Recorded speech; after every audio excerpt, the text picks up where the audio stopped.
Hello guys, welcome to back to the Full Flap live stream channel. It's been a while.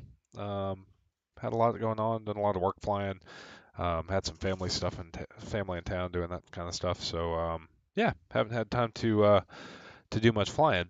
But in the meantime, the new Fenix dropped with the Sharklets, and so I felt like it was only fitting that we check that out. So, heading from Detroit to Boston, checking out the A321 with IAE engines and the Sharklets. Pretty excited about this one. Zippy, this should be interesting. Indeed, man. I feel like I need to send an apology to V1 for what I'm about to do to his baby, because you know, as much as I like the Airbuses, I don't really know how to operate them that well. So we're gonna see. We'll see how this goes. Vodka, welcome, man. I sent you the route in the Discord, but I think we're doing the J Fund into Boston.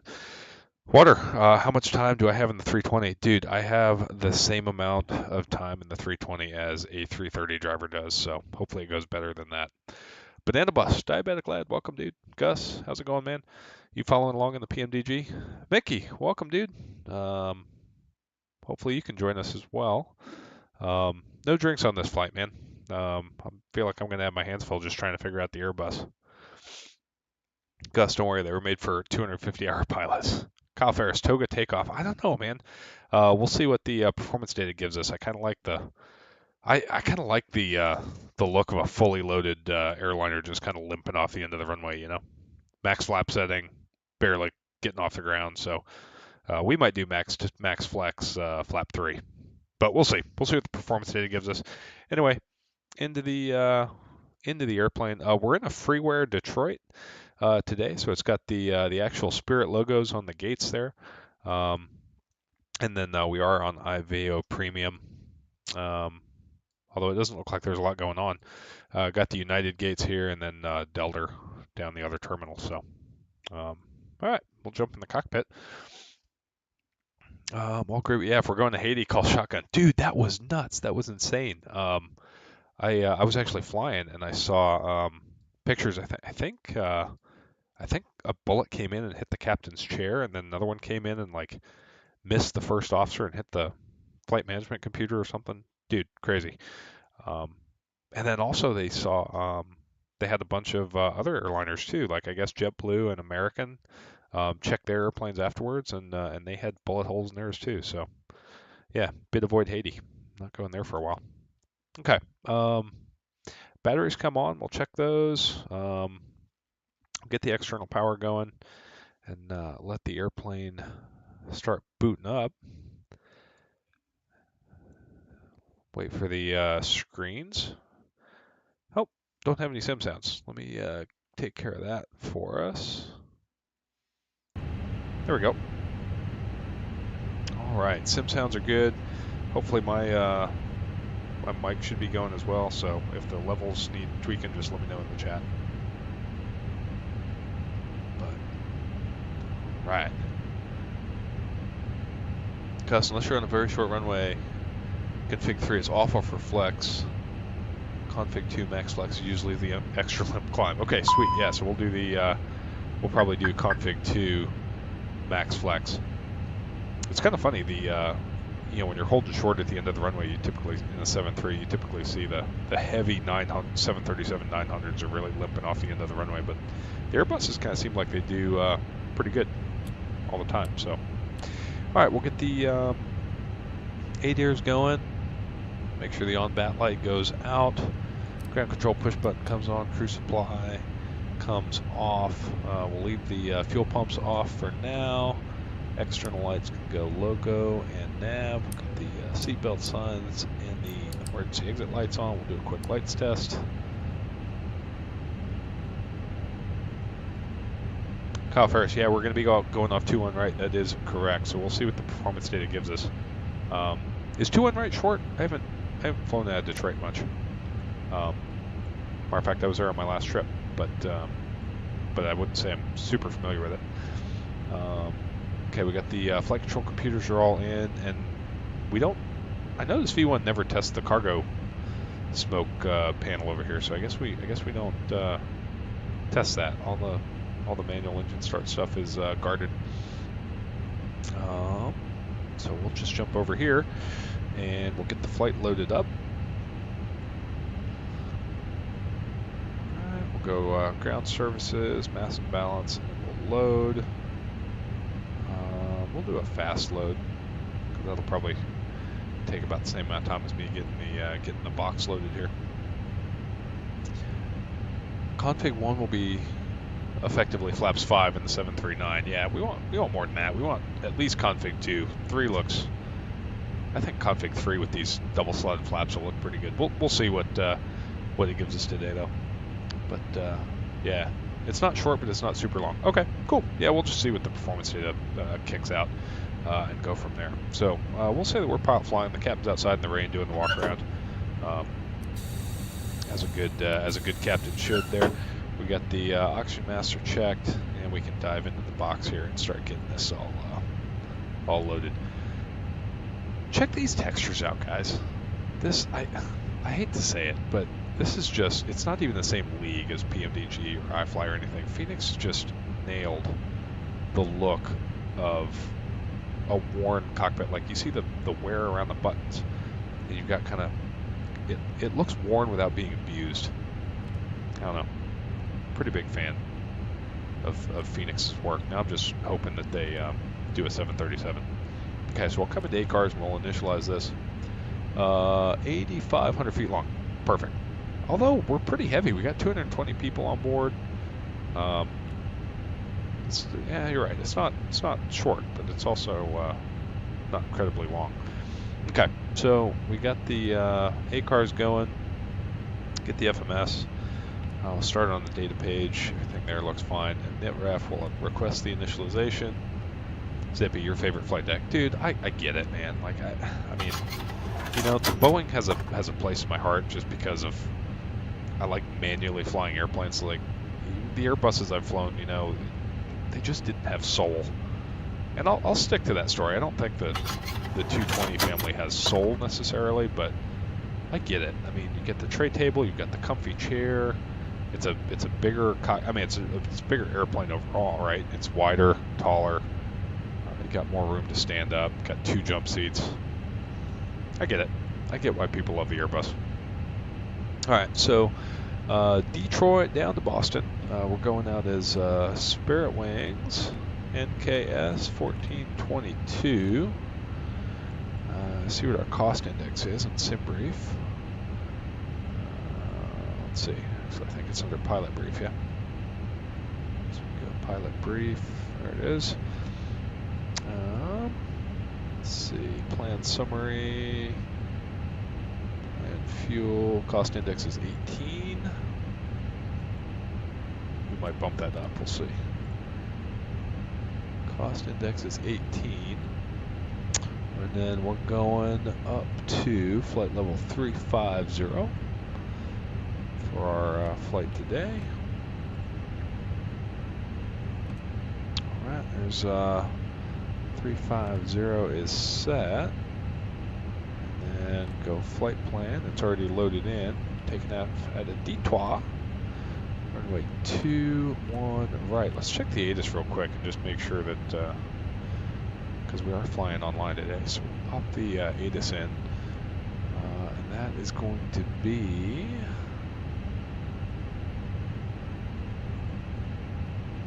Let's see.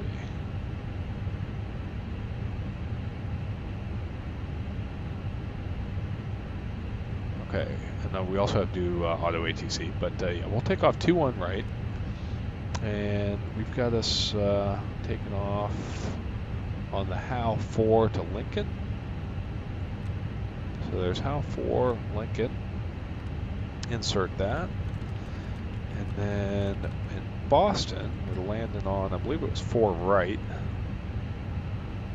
via the JFund 2 Ponce transition. So do the ILS 4 right into Boston, the JFund Ponce transition.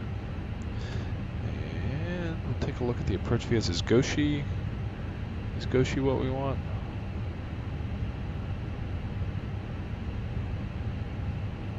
Let's see. Sorry guys, just trying to get the arrival here loaded up, and then we'll check. This is cool how Fenix stars at. I didn't notice that until V1 pointed it out. Alright, so it looks like we're going to come in here, and then for runway 4, alright, they'll just loop us around. So 4 right. Yeah, Goshi's the farthest out point, so we'll use Goshi and insert that. For radios, I don't think we need to hard tune anything because it's a RNAV arrival, I believe, or RNAV departure, I believe. So we'll go departure. HAL 4, yep, RNAV. So, what's this? Don't have to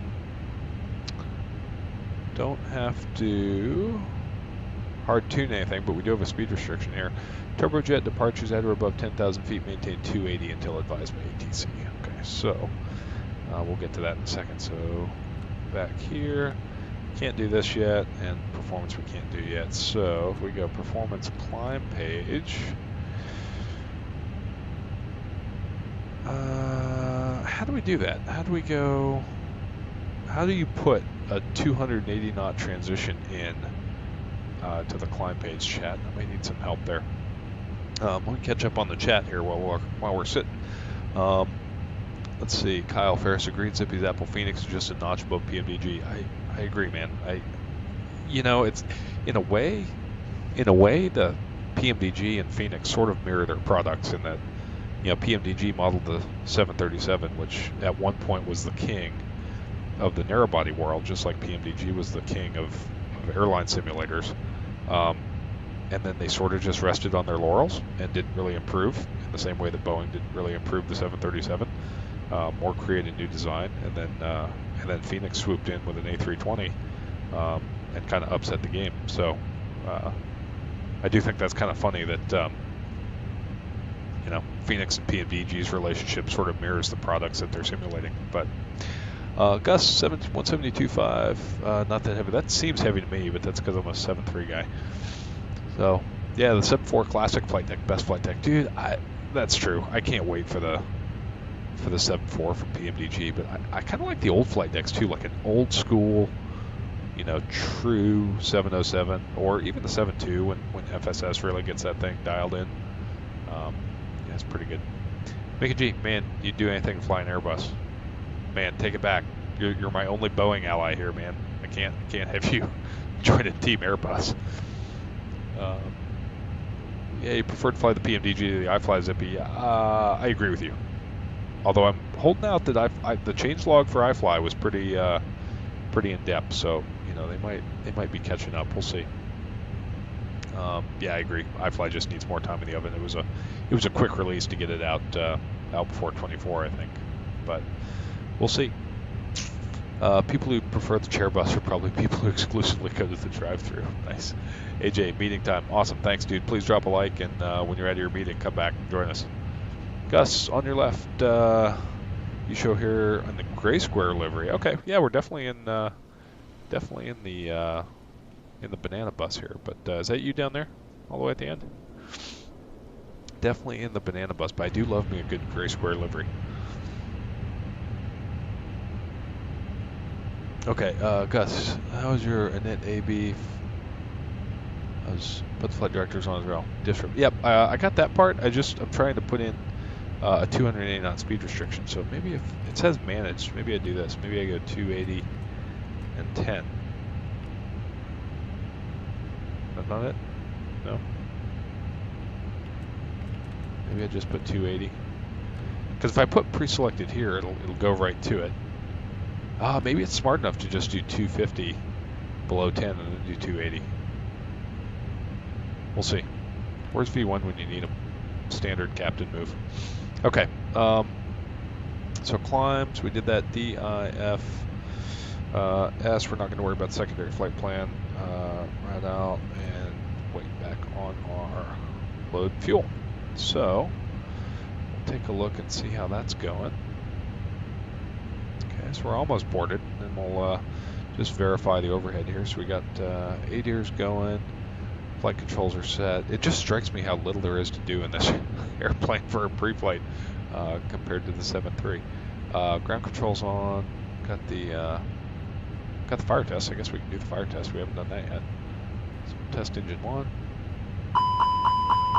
Test engine 2. Test the APU. Okay, that looks good. Still don't need to get the fuel pumps on yet. We're on external power. Yeah, everything looks like it's all set. So we already did the check there. What's the top altitude on the HAL? The HAL is 17,000. I do like this, how you can roll the altitude window up in thousands of feet. There we go. So there's 17,000. That'll go manage. Flight directors are on. I don't like the look of these. I'm going to turn those off. There goes the jet bridge, so that must be more loaded. Okay. I love this tablet too. Fenix just nailed the tablet. Okay, so we'll send this to the McDo. So the init 2 page should be filled now, which it is. And then it should give us, yep, hour 22, 6.1 extra gas mile. That's a lot, but okay, that's good enough. And then performance, we will jump into the performance departure page and look at this. Let's see. No, pre-select is what it will go to once out of takeoff phase. Oh, okay. So if I have 280 there, it'll go straight to 280, huh? Yeah, we don't want that. All right, we want 2-1 right, wet numbers, flap config, we'll go optimal, don't force toga. Anti-ice, what's the temperature? +9, yeah, okay, so we'd want anti-ice on. And I assume we'd want engine and wing on. Packs we'll leave on, we'll select the load sheet, and we'll calculate. Okay, so flap 2, flex 33, that'll work. That'll work. Alright, so we'll send that to the McDo, which is also awesome, being able to data link your performance data. Okay. Gus, okay, so pre-select is what it will go to once it's out of the takeoff phase. Push those on buttons, yeah. Dude, okay, so then how do I do this? 280 above 10,000 feet, because right now I've got in performance climb 280, so I don't want that. So I want to get rid of that because I don't want to go straight to 280. Oh boy, why can't I clear that? Did I screw this up? What if I go managed? Okay, there, managed. So if I want it to go, basically what I want to do is when I go to manage speed and I'm out of takeoff mode, I want it to go to 280 knots until 10,000 feet. 250 back in the box. It won't automatically do 250? Alright. See, this is the problem. The airplane does too much by itself. I want to manually tell it what to do. Anyway, okay, flap 2, up, trim up 0.6. Let's get the APU going. Okay, so APU switch comes on, wait for the flap open light.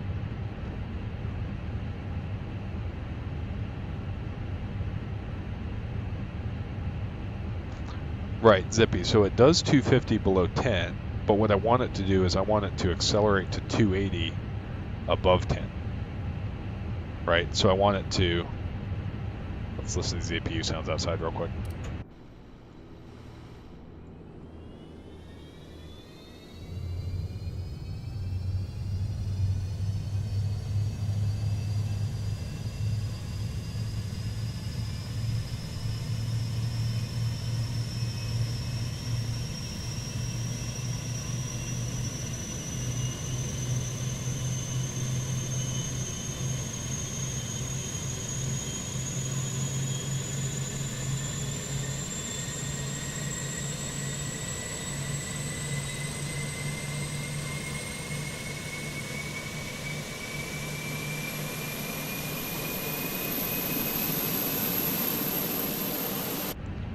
Pretty awesome sound set.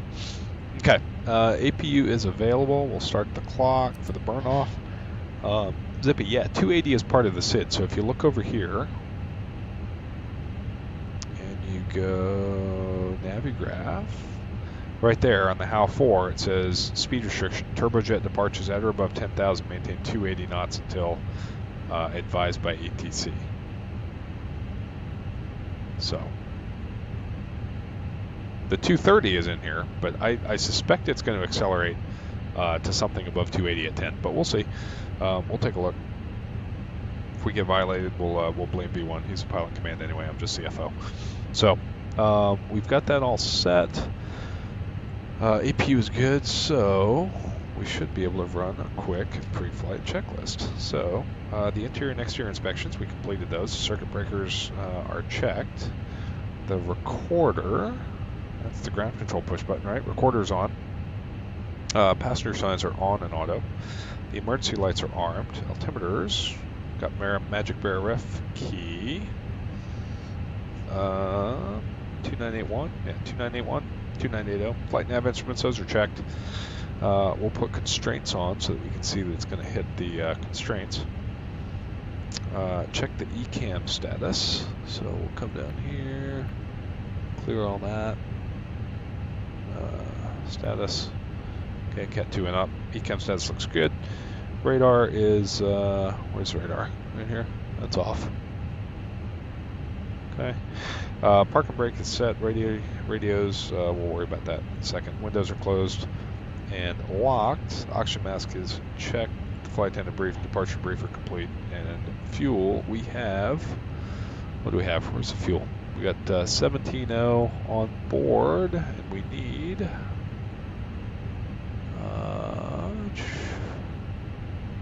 17.0. All right, the pre-flight check is complete.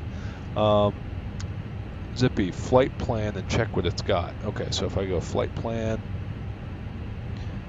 let's see, so it's got 250. Yeah, see, it's got 301 here. So I think when it gets above 10,000 feet, it's going to accelerate to 300 knots. And I can't imagine that you have to go in and change all of the waypoints to 280 above 10. So maybe you just have to remember and pull for open, whatever, not managed speed, but selected speed. Once you excel to 250, pull, and you push above 18. Yeah, Gus, see, that seems like a lot of work, right? Because in a Boeing, you can just program that in the box and it does it for you. Airbus sucks. Okay. Let's see, the pre-flight check is complete, so we can turn on the fuel pumps. And what do you think? Should we single engine taxi out of here? So yeah, there could do above or input 280 slash. Yeah, that just seems like kind of a mess, but all right, we'll do a single engine taxi out of here. The jet bridge is pulled, so we'll get the tray table put away here. It's actually funny how many guys I see just fly with the tray table out. Like they do everything with the tray table out. It's insane. I think it's just a flex when they have a Boeing guy on the jump seat. Okay, so we'll go into the Fenix app. We did that. We did our takeoff performance. So we can, let's see, we're on the bus, right? We don't have to switch anything, it's just available. So APU, yeah, APU gen. Okay, so I think I can just pull the GPU, right? Oh, external power, maybe I have to do that. There we go. Okay, so pull the GPU, pull the chocks and cones, connect the pushback tug, and then we should probably get our clearance, right? So there does not appear to be any controller providing clearance at our departure airport. Okay, squawk 6303. Okay, so we'll squawk 6303. Put that in auto, and I guess we're cleared to go. Gus, go to your flight plan page. You'll select any of the right line selectors, opens the vertical result. Oh, okay, got it. Okay, so flight plan, and then click any of these. Oh, climb speed limit. Well, yeah, but if I put 280, and 18 here, then it'll just go straight to 280 above 10, won't it? Or at like 4,000 feet, won't it?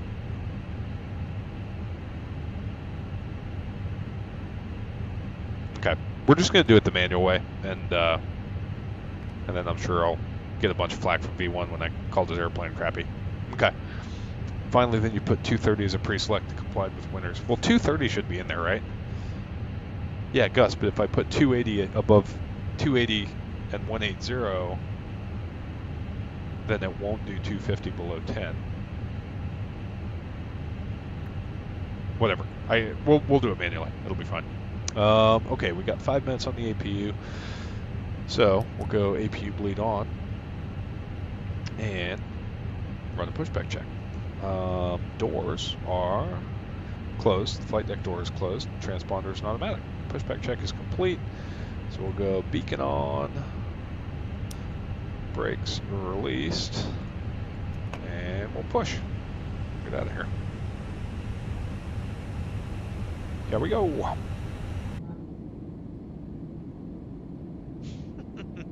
Zippy, you too. My baby that I hope to fly one day. Airbus is dead to me. Oh, that's cool though, how the turbine blades or the fan blades are spinning as we push. Alright, I think we want to go, where's our pushback tug? Hey. Just getting the phantom pushback. Gus, yeah, we're going 2-1 right, dude. Okay, tug driver caught up.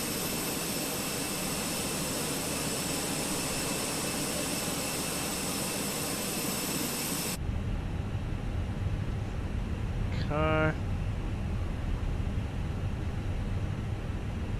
So there it is. There's the 45. Go straight back. Stop it.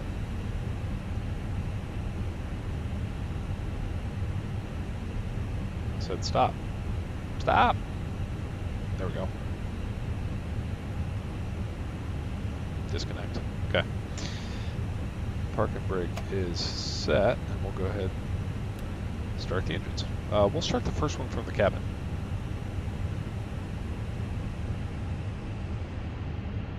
Alright, so there's our air pressure, kind of. It's at 28, that's fine.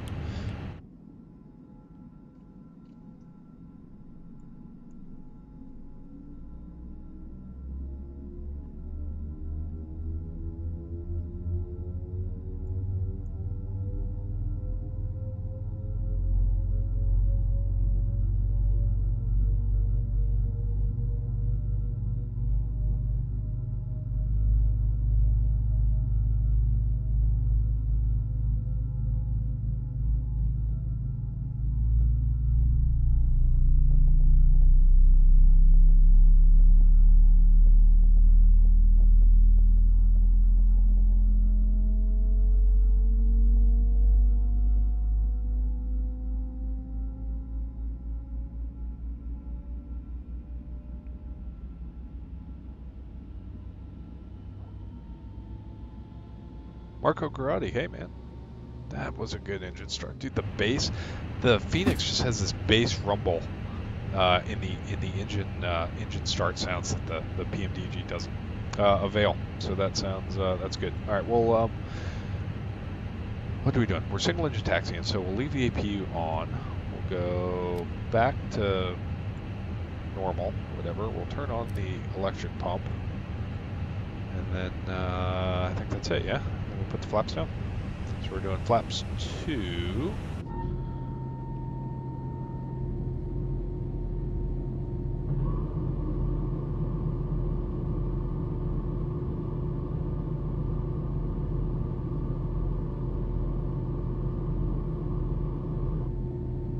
Those are good looking flaps.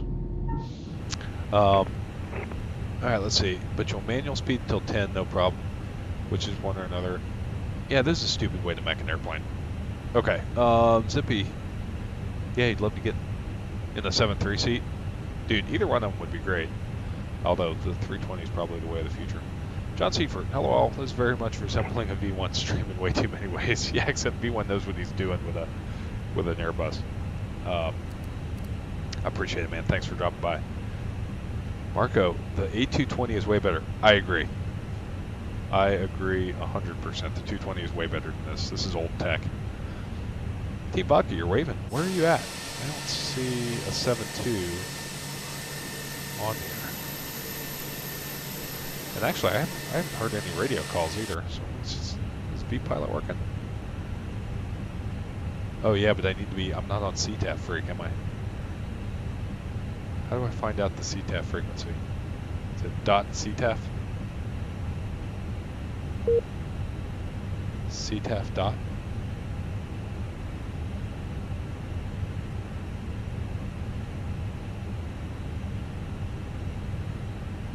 What's the command to find the CTAF frequency? Because I think I'm on the wrong one.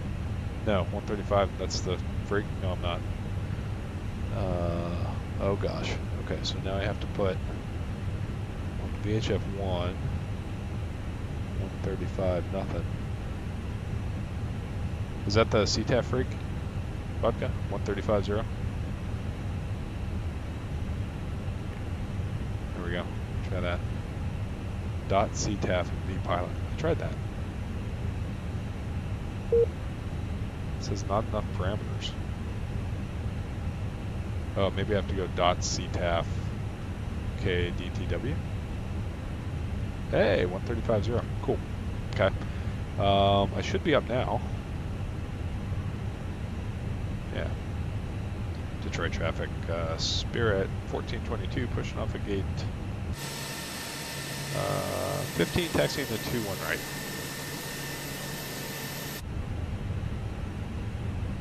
You guys hear me okay on ATC?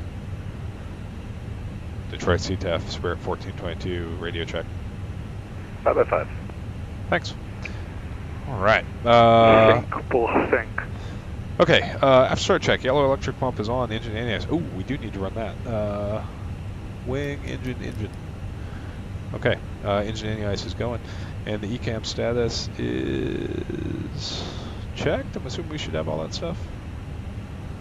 Status. Detroit traffic, career track 550, okay, cool. Departing 22 left, runway heading 5,000 feet, then turn to the east. Career track, I love it. All right, let's get out of here, guys. So,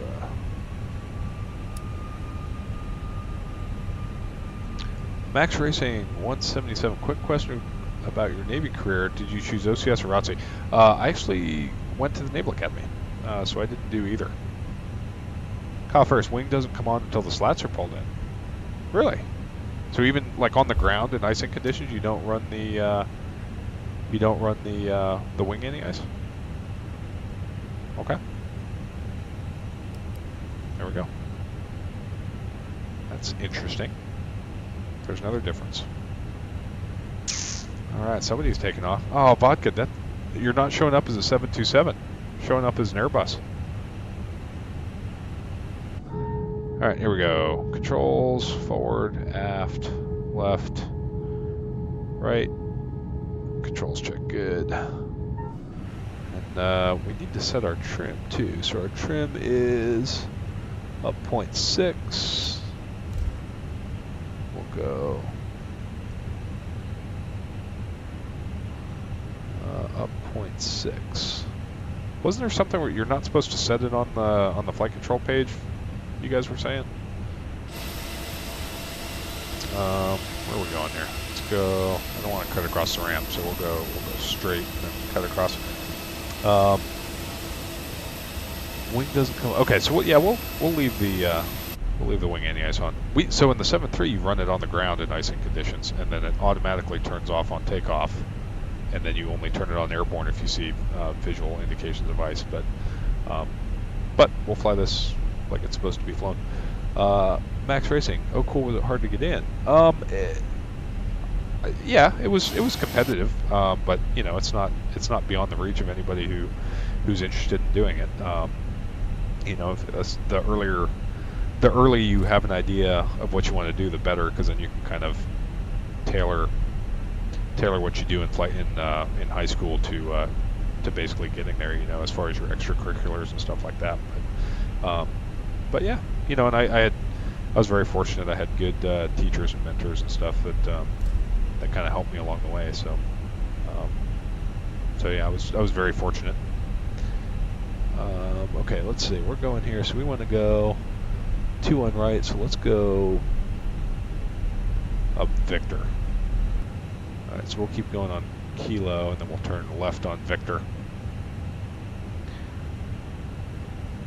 Need those Iveo MTLs set up, then you'll get all the funnel stuff. I may need some help in the Discord with getting this stuff all set up, because all I've got now is FSLTL and the injector, although I've got the injector off because, if I understand right, the injector is only for non-multiplayer stuff. All right, coming left.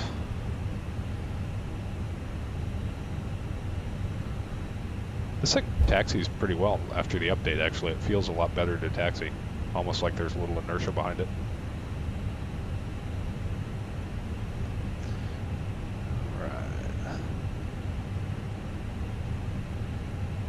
Kyle Ferris, no worries, man. I guarantee that you're 100% more knowledgeable about the A321 anti-ice system than I am, so I'll take you at your word. We'll put the strobes to auto. Taxi out here. Look at that wing bouncing out there, that winglet. The wing flex in this is incredible. Zippy, Vodka can give you a hand. Dude, I feel like Vodka's already frustrated with me, given how much other stuff he's had to fix for me.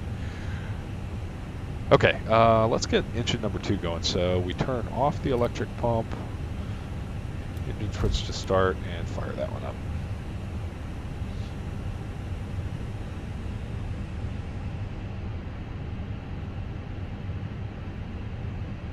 Injector puts traffic in based on flight radar 24. Okay, cool. But yeah, so I've got the injector off for now because I'm on multiplayer. Okay, so we're taxiing via Victor, and then we're going to go left on Mike, full length to 2 on right. Why is this engine not start? Oh, there it goes.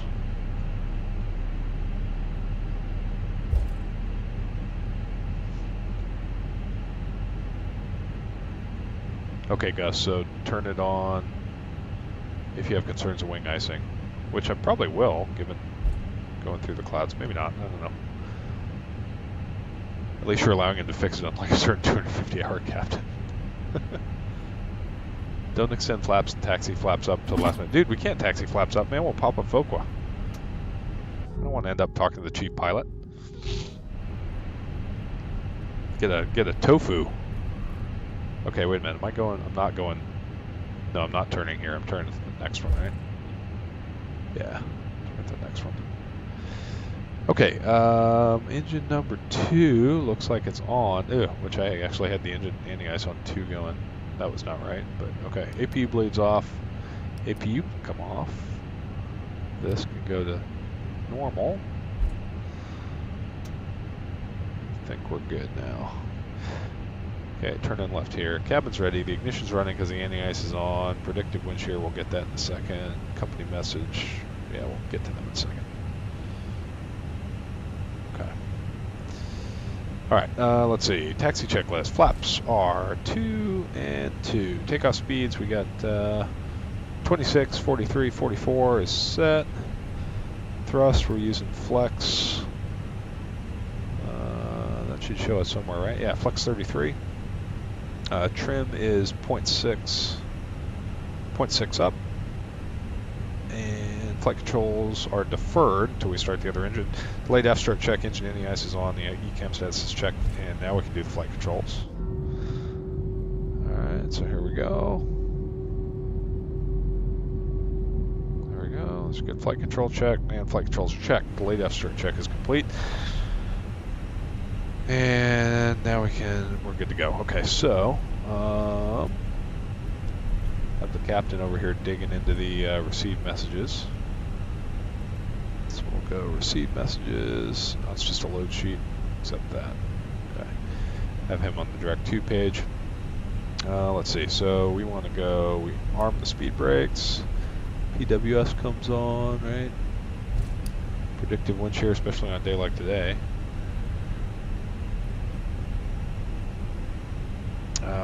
Max, and then check the takeoff config. All green. Look at that. Oh man. Oh, and TCAS. So easy, a 737 pilot can do it. Okay, got the cabin ready, ignition's on, engine anti-ice is running. I think we're doing it, guys. We're doing it. All right. Oh, okay. So the wing anti-ice doesn't even work with the slats out. Interesting. I learned that about the 747 actually. I had a captain who flew the 747 at Emirates, and he was telling me that on the 747 the wing anti-ice doesn't work with the flaps out, and so you're not allowed to extend the flaps in icing conditions, which I thought was wild. But I guess the 320 is the same way.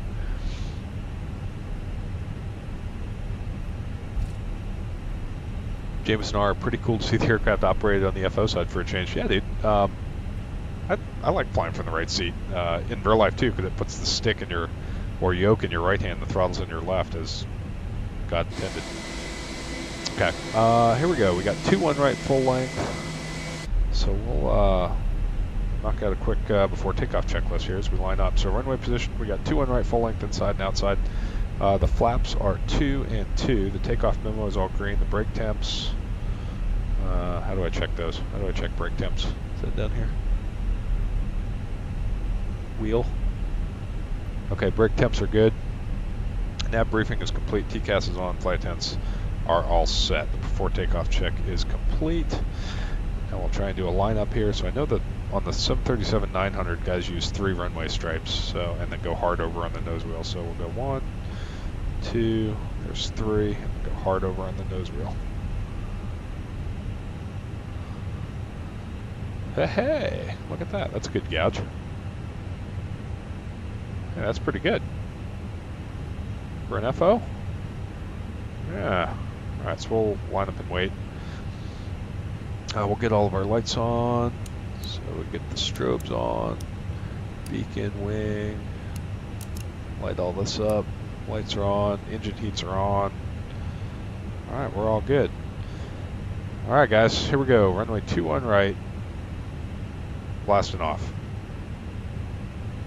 Detroit traffic, Spirit, 1422, runway 21 right, departing runway 21 right, Detroit.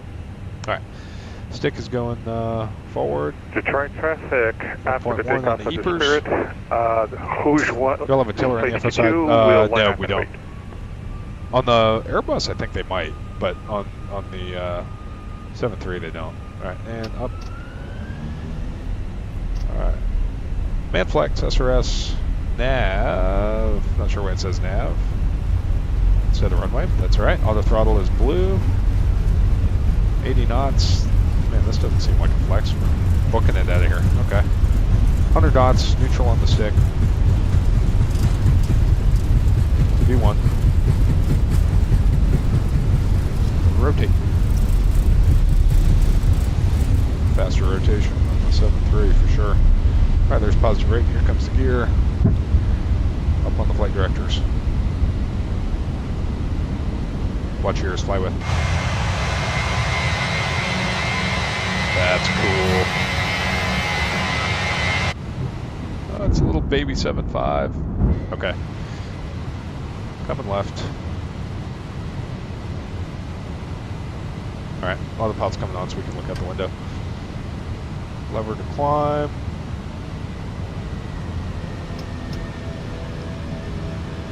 There we go, throttle climb.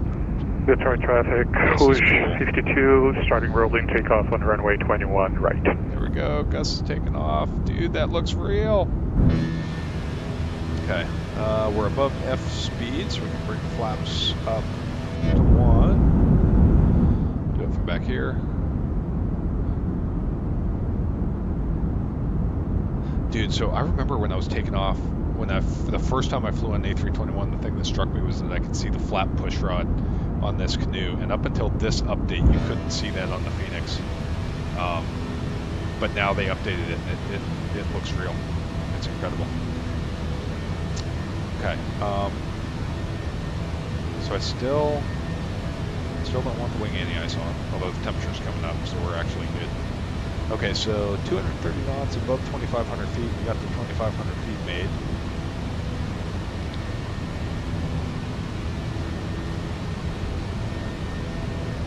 Coffers, yeah, Airbuses have tillers on both sides. Okay. And yeah, 33-degree flex is not a huge rate. That's true. All right, here comes flaps up. I guess the flaps already came up. Slats are coming in. We're clean wing. Oh man, look at this. We're right at green dot. The VLS hook is right there.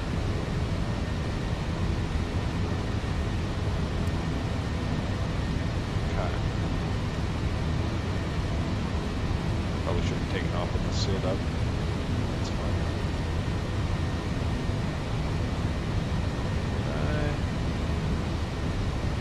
Now, USI above 4 and then surf above 7, or below 7.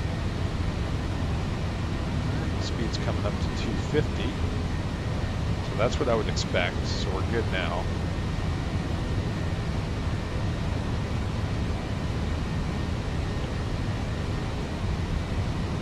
Let's see, John Sievert, I think it says nav when the runway doesn't have an ILS. Okay, gotcha.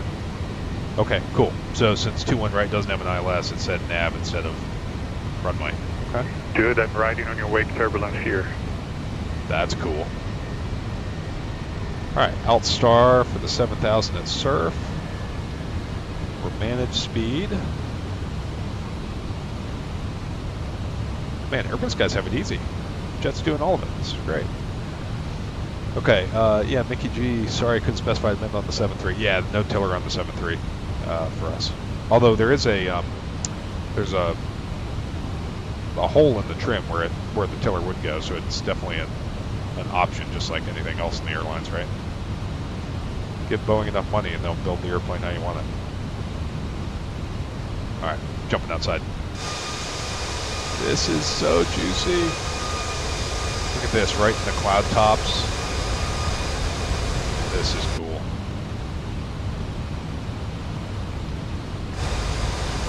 This is so cool.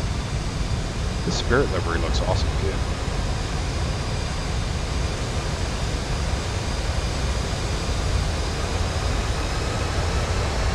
Okay, so we made that 7,000 foot restriction on climate.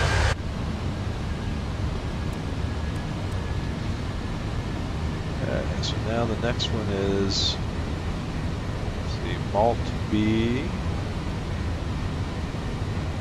above 22, which should, that's interesting that they specify that you have to be above 2,200 feet.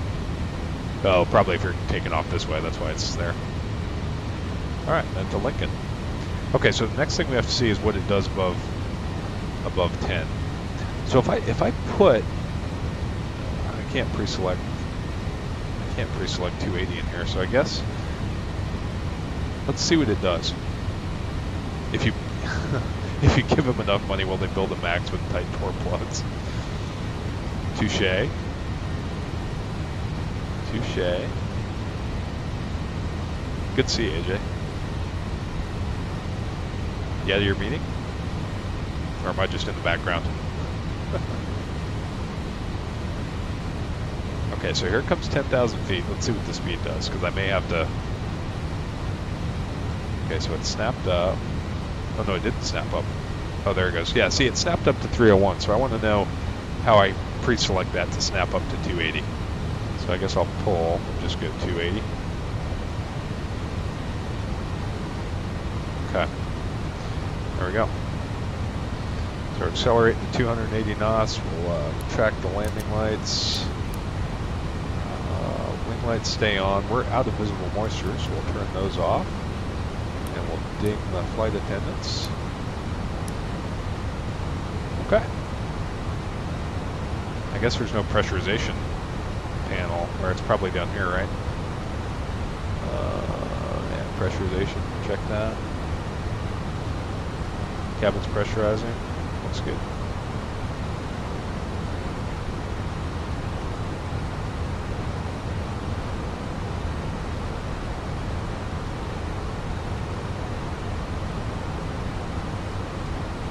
Gus, vert revision. If you had set 280, but until 10,000, yeah, but I don't think there was a way to put. So if I put, because I wanted it to do 250 until 10, and then 280 until,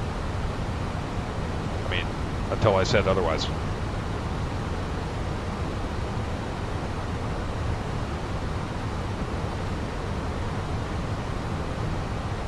It's just extra steps. Man, it looks like we're flying into like Dante's Peak. Some volcanic eruption.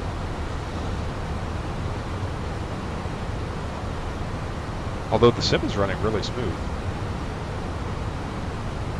Fractality's dynamic LOD really is really the only way that I'm able to run this sim on this machine and stream at the same time.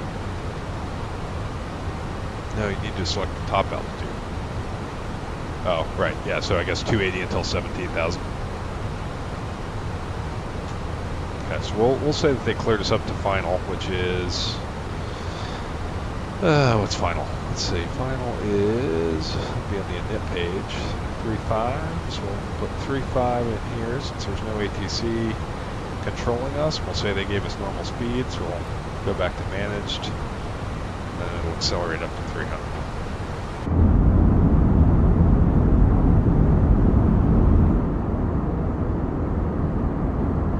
The Sharklet just makes the 321 wing look.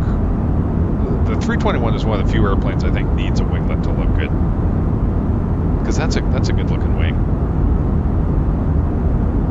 And the double slotted flaps just make it a little more interesting, you know, with the extra flap canoes and everything. So I want to move. I tell you what, I want to move this view further forward.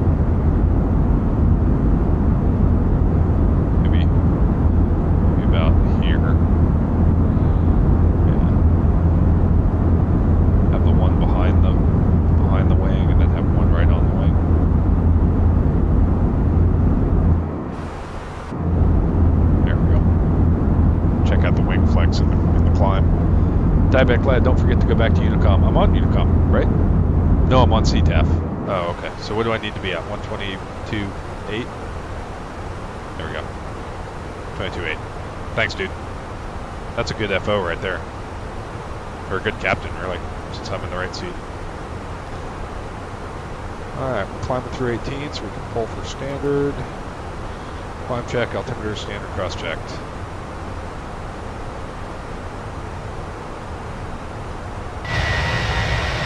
Look at that, the breakout on top.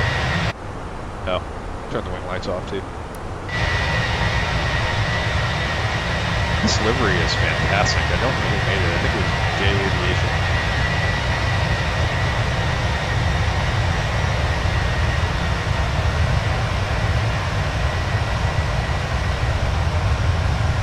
There are certain angles where, you know, I'll see the 7.5 taxiing around the airport, and if I can't see the main wheels, I can't tell if it's a 7.5 or a 321. Like from this angle right here, if you can't see the main gear, tell me if that's a 321 or a 7.5. It's pretty tough. Because they both got kind of the, the nice pointy tail. The proportions are similar. Can't see the Airbus nose from this angle.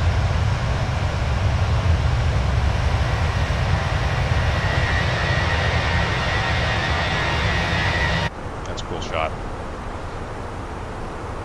I know a lot of guys complain about the weather engine in Microsoft, but I think this is pretty good. I guess the clouds look a little, end of the world-ish, but it's all good. Okay. Let's see. So, I guess we can go progress, and then report, and that'll give us our top of climb, top of descent distance. I think the 7.5 looks thinner and a little longer. It does, and for a lot of, from a lot of angles you can tell, especially I think from the front of the side, like from over here. But if you just get that quartering view, of course, again, you've got the camera distortion. So I guess if we go drone cam.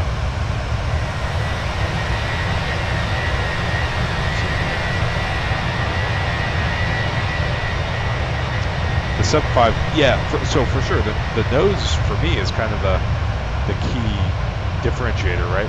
But if you can't see the flight deck, so if you're looking at it from like back here, right? And if they're sitting right next to each other, it's easy, or you can see the main gear. But from this angle, it's kind of tough to differentiate the two, I think.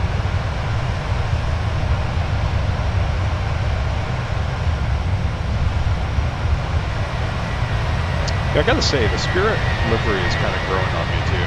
I didn't like when it first came out, I didn't like the yellow and black. I thought it looked like a taxi cab. But it's kind of growing on me.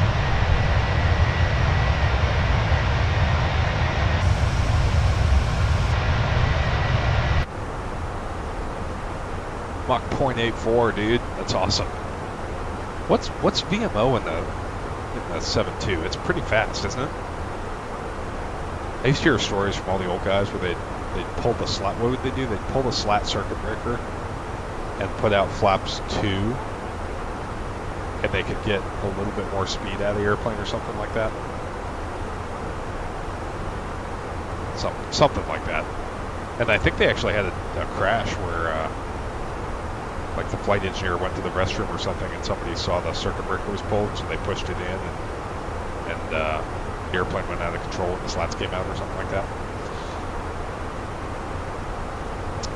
Jameson, how do folk tell by looks if the plane has CFM or IAE engines? So on the outside, the IAE engines, you can't see the bypass section. So here, turn the SimSense down.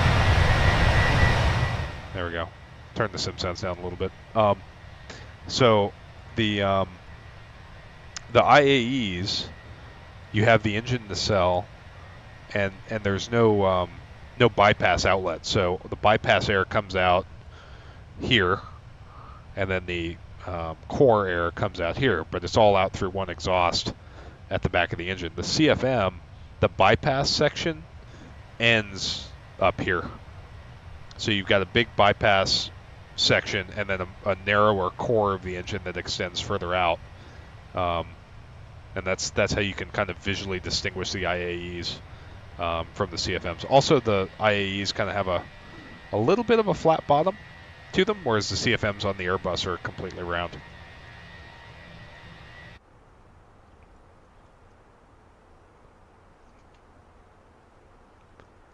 John, Seifert, not sure if it's true, but to me the 737 looks like it sits lower to the ground and has a shorter cabin height. The 320 has really nice proportions. That is true. So the 7.3 sits significantly lower than the Airbus 220 or the 320 family. It sits really close to the ground, which was intentional by the designers. They did that so that they wouldn't need as much ground support equipment. And the Navy likes it in the C40 variant, so they can toss bags without use of a baggage loader. But the downside is that the short landing gear kind of limits the length of the aircraft. So the 900 series is kind of as long as you can make the 737 without having issues with tail strikes. And frankly, even the 737-900 has tail strike issues if you don't mitigate them with technique as you fly the airplane. But I agree, dude. The 320 has really good proportions, and even the 321. The 321's a good-looking airplane. In my opinion, it needs the Sharklets to look good, but once you put Sharklets on a 321, I think it becomes one of the better-looking airliners. Vodka, yeah, slap partial extension to get more altitude. Okay, so it was an altitude thing. Gus, at some weights you can go 0.92, otherwise it's 0.88. Okay, I thought it was 0.92, but still, even 0.88 is quick. Gus, it was a TWA flight, and they didn't crash, but they erased the CVR. Oof, that's not a good look. Talk about a way to get yourself in hot water. Is erasing the CVR. Mickey, one of your flight engineer instructors flew 7.2s and told me they used to do that. They as in other, right?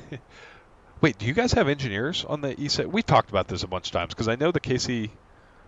So the KC 135s do not have engineers, but the other but the 707 variants do, right? Because the 707 and the KC 135 are not the same airplane. So help me out here. The KC 135 does not have a flight engineer, but all of the 707 variants, to include the E6, do. Is that correct? Gus, the IAE is more oval on the sides, like the Trent. Yeah, that's right. The Trent 700 is the same way. It also has a smaller fan, but it's more optimized for cruise. The CFM are great to climb. Yeah, so I think saying great in the climb is kind of a stretch for any A321 engine. I mean, what's that joke? They say that if you want proof that the Earth is round, watch an A321 climb, because they just fly in a straight line and the Earth falls away. Okay, KCs don't, but you do have an engineer. I'm surprised the engineer didn't go away with the glass cockpit update, because I know the E6 was originally a steam gauge airplane, but now you've got a 737 NG flight deck, so I'm surprised they didn't kick the engineer to the curb when the cockpit got updated. Do you have an overhead panel, or is that all run by the engineer?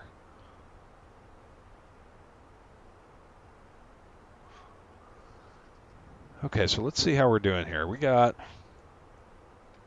we're in the climb. We're up to 35. We can probably kick the seatbelt signs off, so we'll do that. And now let's try and get set up for the arrival here, because we're done with the departure. So we'll get rid of Detroit. That was a really nice free Detroit scenery, by the way, that was on flightsim.to. The only thing I thought was a little weird was the blue jetways, but I think those are accurate. I think they're actually blue in real life. So, okay, we'll go starred. Dude, this is cool. So it automatically starts the 10-9 page, the arrival, and the approach you're doing. Man, Fenix just absolutely crushed it. Just absolutely nailed it.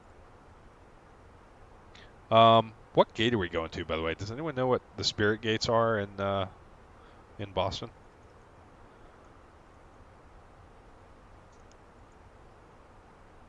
I think it was Turk was giving me flack because I parked at a non-Southwest gate last time we went into Boston, so I need to make sure I park at the right gate.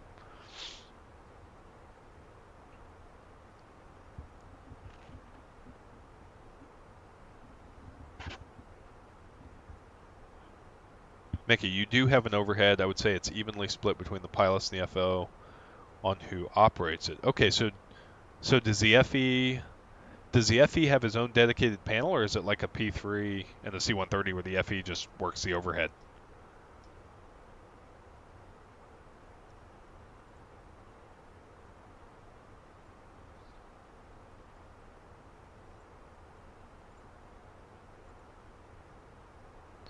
Terminal B, according to Google. Okay. So we'll figure out a spot to park in Terminal B. Yeah, the auto start charts is a new Fenix thing. Was a real nice quality of life upgrade. Dude, Fenix is just crushing it, man. Like, even, here's the thing. Even if you're not an A320 fan, um, the the just from a flight sim add-on perspective, Fenix is the best there is. You know, I mean, um, you've got sunshades. Well, I thought you had sunshades. I guess you can't do it behind the EFB.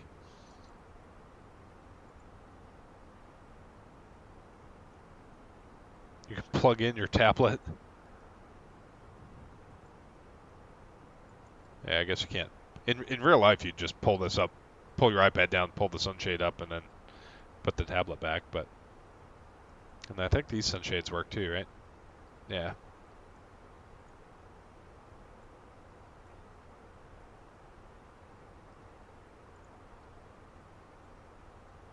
That's cool. Click on the white cap on the end of the shade. This guy? Oh, that's cool. Awesome.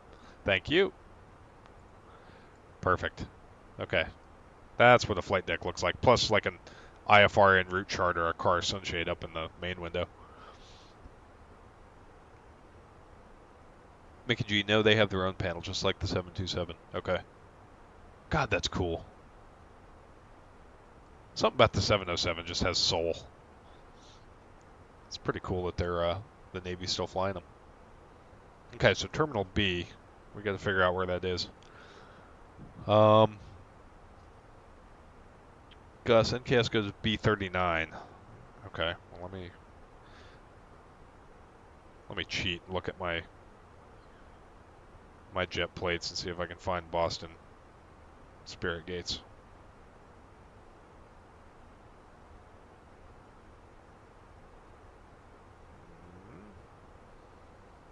B.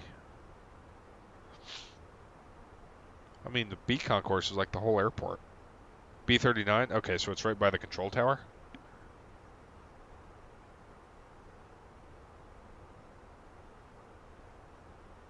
Okay, B37 and 38. Okay, that's what we'll do. We'll do B37. I wonder if, so the other thing about Boston is, I guess the gates that the 911 airplanes departed from have American flags above them, and I didn't check the Field Air scenery to see if they'd modeled that or not. Would be kind of cool to see if they had, but we'll go to B37, and should be an easy taxi too. Zippy, Water just doomed the next V1 stream. He gave me the balloon song. B39's Alaska. Okay, we'll go to B37. Water, what's up, man? Welcome. Where are you at? You back in? You back down at training? Or are you still on vacation?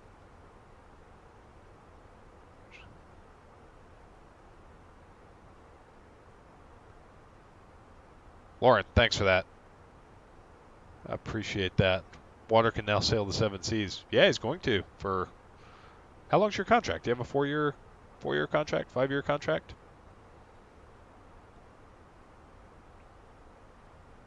Vodka, are you congrats, Water. Hit up Palafox and celebrate. Wait, what did I miss? Water, did you graduate from C school or something?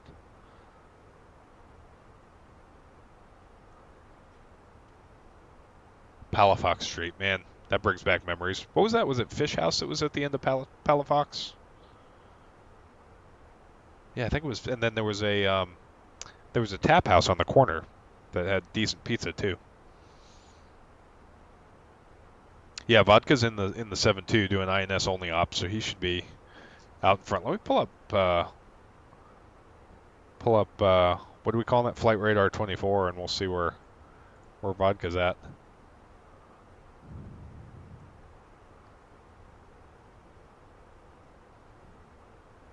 Oh, Vodka, you're going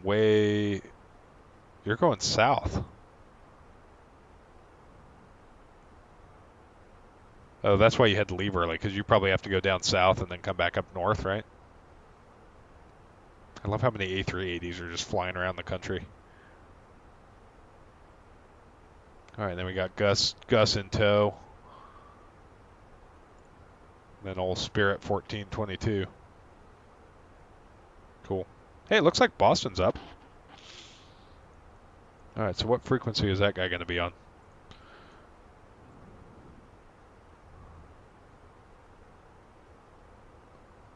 Shoot, that means we have to be on our A game, guys. We can't be struggling with the bus.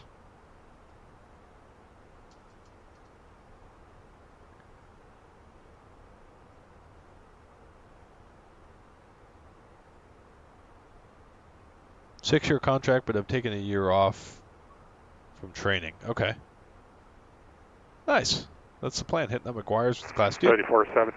put a dollar. What? 34.7? Oh, that's the. Okay, cool. I'll just monitor that. Takes a village, man. 34.7. Okay.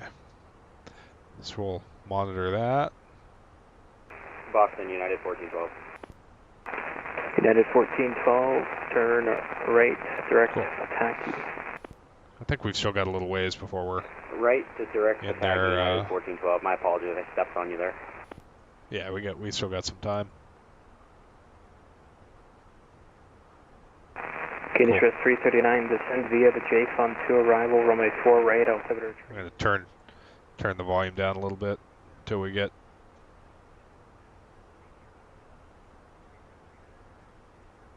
I got to turn it down on my end too.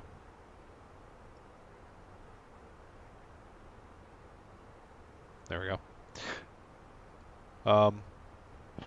Yeah, dude, go into McGuire's. Hang a dollar bill up. Yeah, you can't do the RNAVs. Okay, so I guess the only arrival there is up from the south. I haven't looked. Mickey G, yeah, I love the fish house. I went there all the time. Dude, yeah, I went to fish house all the time. Went to Floribama. Trying to remember the place on Pensacola Beach. Flounders. Yeah, I think I like Flounders the best of all of them. They had a Long Island iced tea out there that was pretty good. Then Crabs across the street. All those places are kind of cool. You're going back there, man. That's going to be fun. Kind of relive the glory days. Are you going to Pensacola or Corpus?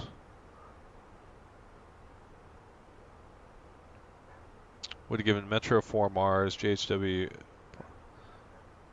Oh. Zippy, you'll join the conga line once you get back on the sim. Sweet. 134.7 likely. Yeah, thanks, Lauren. I got that spooled in right there. And we'll give them a shout when we get a little closer. Water should leave here mid-December. Few weeks. Oh, man, that's great timing. Mid-December, get the holidays at home, and then back to work. Dude, that's great. Their airspace starts just before MEMS, so right there. Okay, well, how about this? Let's go direct MEMS. There it is. MEMS. Like that. Good. Direct to MEMS. All right, so we'll go direct MEMS, and then we'll focus on ATC and what they're doing for us.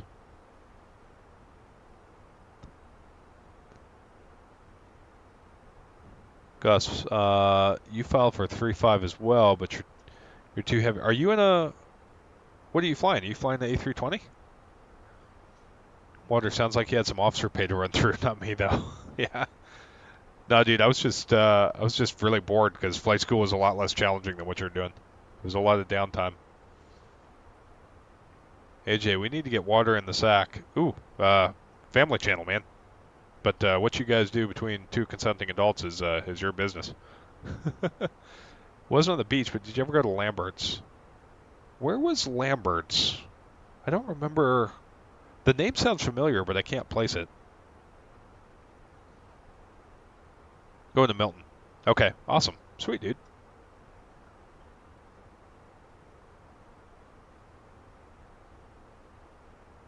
You can go direct Ponce if you want. Sure. Why not? We'll go direct Ponced. Ponked. Let's do that. Ponst. Direct. There we go.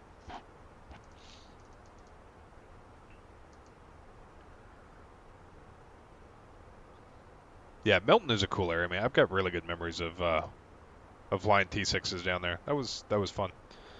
If we lived closer, I'd probably try more aggressively to be a reservist flying T6s down there, but the commute down there would be a huge pain. Lambert's was in Foley. Oh. Ponset. Thank you.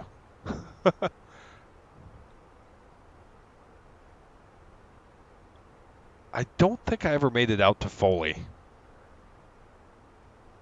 Although a lot of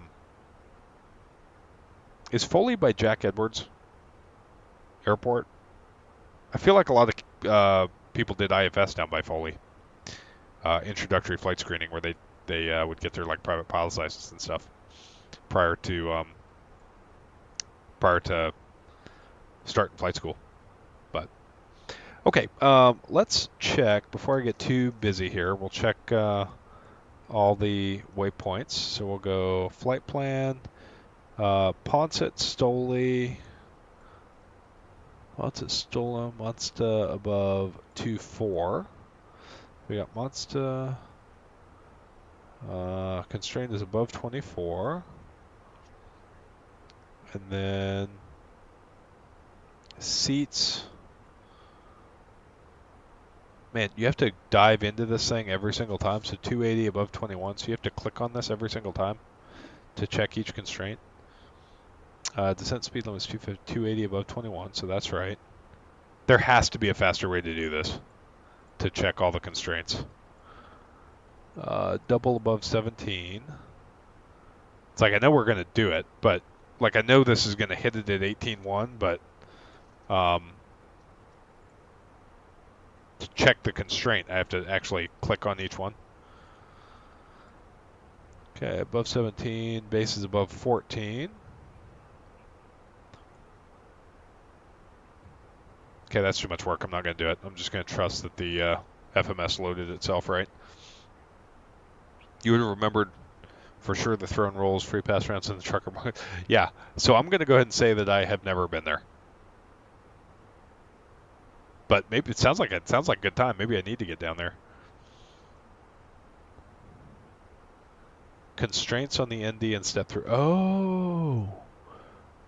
Okay, got it. So, what do you go plan? Oh, okay. All right, so we go flight plan, and then like this. Yeah, okay. Oh, but I need to be. Hang on. I'm way too far zoomed out here. Hey, okay. All right. Oh, sweet. Yeah, this is way more better. Way more better. All right, Monster. Seats. Bubble base. Autumn is 270, 12, and 11.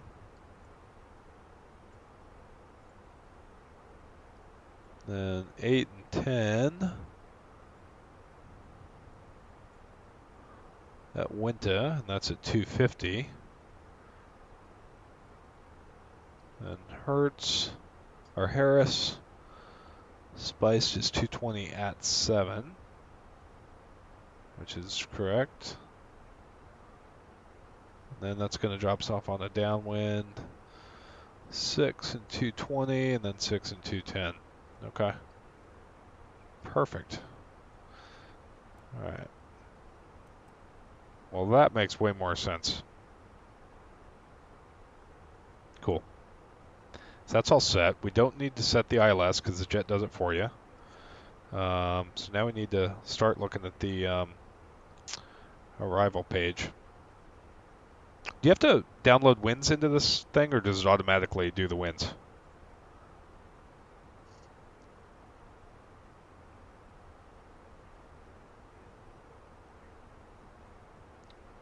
Zoom in while also up. Bus noob. Yeah, this step into the 21st century is kicking my butt. Simple tractor driver, Lauren. 21st century. Actually, I hate the 737 doesn't do this. Yeah, I do like the constraints mode on here. Although, so the way our 737s are designed, it shows you the next altitude constraint. So like here, it would show you Ponset, but then nothing downrange. If you wanted anything further downrange, you'd have to go into the box and look. AJ, remember, yep, feet in the stirrups, pinky out. Yep. Tray table out, too. I do have G's up. I do have flight recorder up because I have a feeling that I'm going to absolutely smash this landing. You can also extend the center line on the direct page once you're in vectors similar to the 7.3. Okay, yeah, Lauren, so I know you can do that, but I always hit the wrong one. So, you'll put this up in direct and then radial in and radial out. I always pick the wrong one and get a line going the wrong way. Coffair's not automatic. Oh, the winds. Okay. Wind request on a NIT page. A NIT. Wind. Wind request. Yes.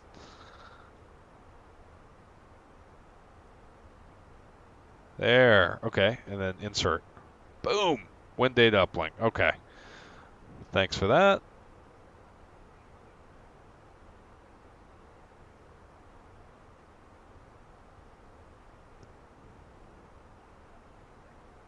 Radial in and invert the course. Okay. You're going to have to remind me of that when we're on the downwind in Boston because I'm going to screw that up.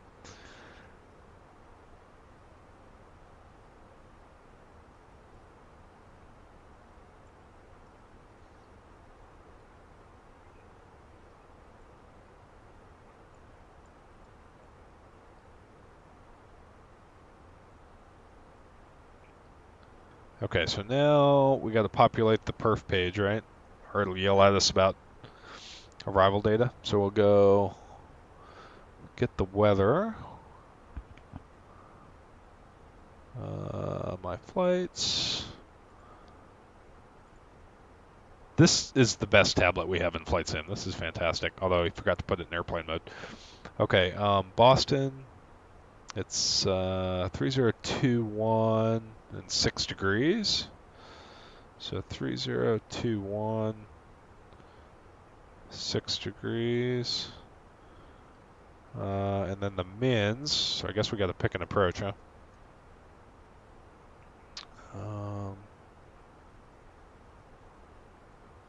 Let's see. We're going to go back to Navigraph. And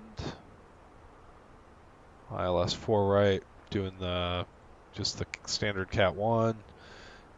218s. We'll put that in the barrow. There we go. Config full. We are full flap sims after all. And what is this? So what's VLS versus V app? So I should be, am I flying V app or am I flying V app plus 5 knots? Or is it VLS plus 5, which is V app?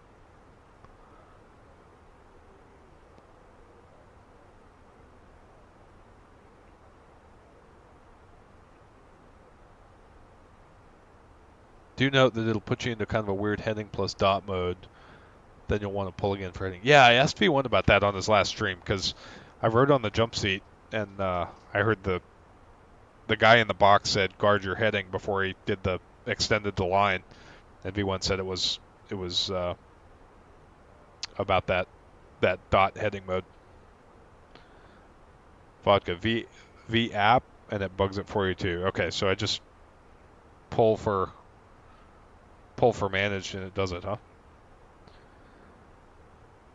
Lauren, easy trick for the direct thing is treat it as a VOR radial. Oh, okay. So,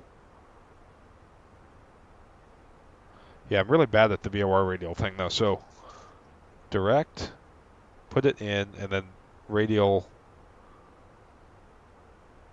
Okay, so it's what radial I want to track inbound. So I'd put like 022 here. Because if the course is 035, then I'd put 215 in radial in.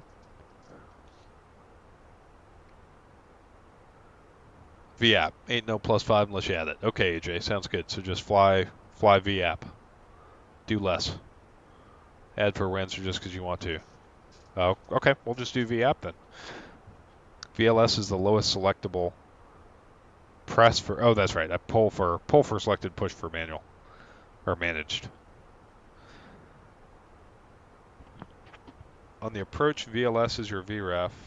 VAP is the approach. Airbus is V. Okay, got it. Got it. Okay, cool.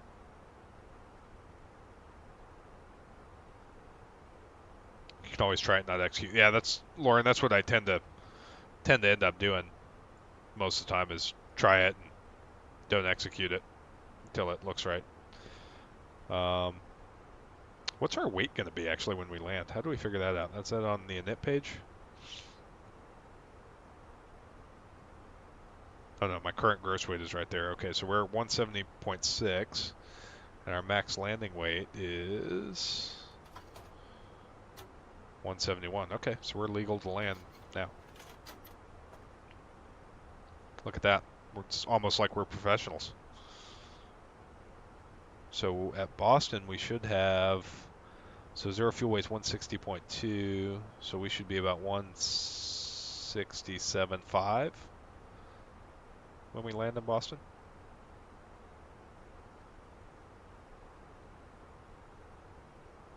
Cool.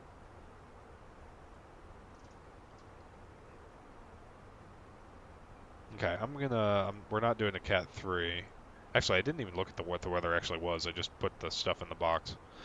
So, 030 at 6 knots, so basically down the runway at 6 knots, so no excuse there.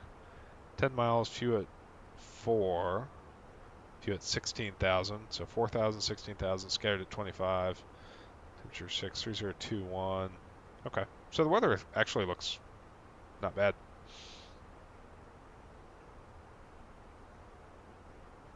Secondary flight plan is also common for bus drivers to experiment with route and descent profiles. Gotcha. So I guess that would be, of course I would have had to have copied, yeah, because I don't have anything in there. So how do I copy my active?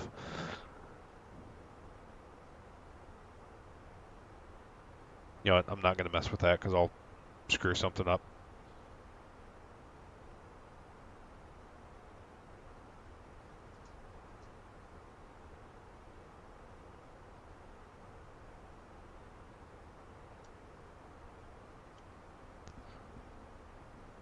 All right, and then 128.8 for Boston. There we go. All right, so we'll go back to, do I need to call this guy? Are we in this guy's airspace yet?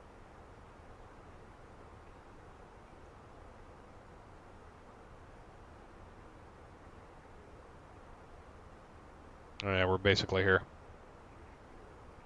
Okay. All right, so I'll turn the VATSIM audio back up for you guys. American 1843. And then we'll turn the sim back up. Switch to approach 133.0. We'll actually start paying attention here. 133.0. All right.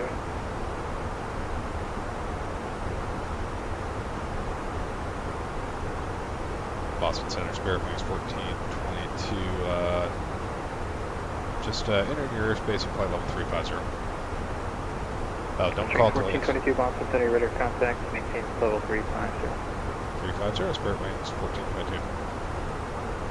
Over 54 Golf Hotel, descend via the JFON 3, correction, the robot. No, so the course was 035, so add 180, 301. so it'd be 215. Okay. Don't call until he asks you to call him. Delta 2057, okay. Descend via the robot 3 arrival, runway 4 right, altimeter 301 7. Okay, so I got the beep, beep, beep. So that was him pinging me. Ooh, we have a company Delta message. 2283 Washington. Tennis offline, frequency change approved. Okay. So we go. Isn't there a way that you can do CPDLC too? Let's see. Company message will go received. KS ops, no delay. Okay, cool.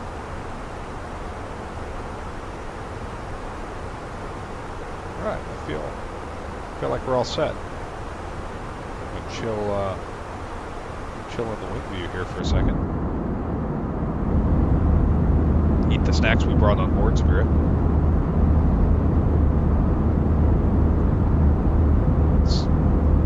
Does this have the big front chair?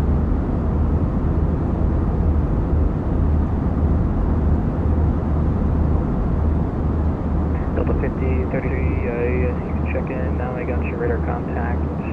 It's over 10 at 8, descend and maintain close to 230. Delta 5303 going down at 230. Water, might want to turn the wind down a tad if possible, okay? Thanks. How's that, bud? Is that better? Dieback light, there is CPDLC, but Aveo Premium doesn't like to use it in the USA and Europe. It's a godsend. Gotcha. Wait, I'm sorry. You said 32,000, correct? Delta 23230. 23, got it. Delta 5303 there. Alright. Is that better as far as the wind? Boston Center, good Better. evening. This is Diamond Star November 488 Sierra Delta on the ground at Bradley, ready to depart IFR. Let's see. Oh man, November 488 Sierra Delta, Boston Center. no BFS. Where's my bulletproof front seat? Heading 075, runway 6, cleared for takeoff. 075. This is runway where it 6, went, isn't clear it? for The takeoff, bullet came Diamond in 488 here. Sierra Delta. And then, did the bullet come in here? And like shrapnel hit the flight attendant sitting here or something? Going to be at your 10 o'clock, 8 miles opposite direction. American Oh no, maybe it. I think it area. I think it actually came in here. 900,000. Yeah, and then hit this overhead bin. San Pablo Whiskey round. There'll be also jet traffic descending above crazy. you to the 900,000. Maintain 8,000. The Providence altimeter 3017. Advising of the Water, alright, time to run, celebrate, make it into the fleet. I'll catch you later. Dude, congrats, Water. Enjoy. Roger, 3017. Have a good night. Be safe. We've got the ILS for runway 5, punch in. They grow up so fast. San Pablo Whiskey, Roger, and you can expect that. That's a cool sticker. Sharklet. I remember when it was supposed to fast with skill. Runway 14, runway 14, cleared for the option. There's a option on the way.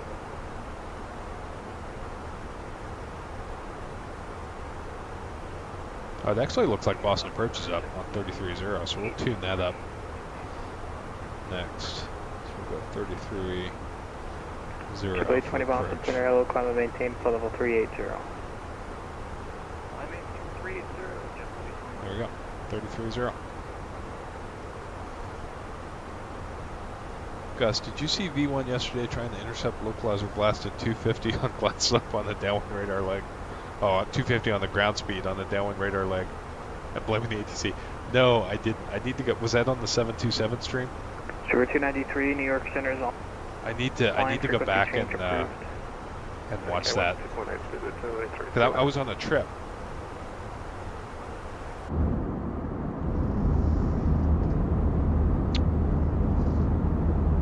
So I guess I actually need to get the ATIS. I should probably get the ATIS at Boston, right? Boston Center, Diamond November 488 Sierra Which, Delta, 2,200, climbing Boston is 4,000, heading 135.0. 075. So maybe I should get that first. Man, I need a radio panel.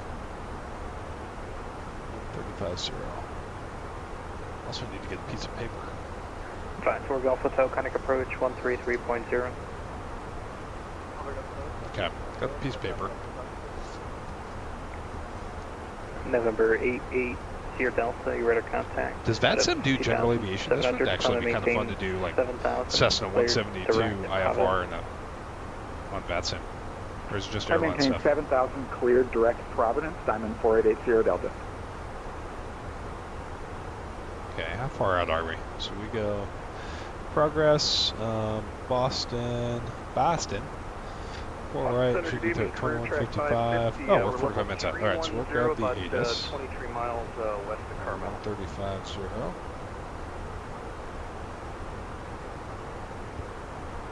Gus, yeah, he did check the INS when it kept 210.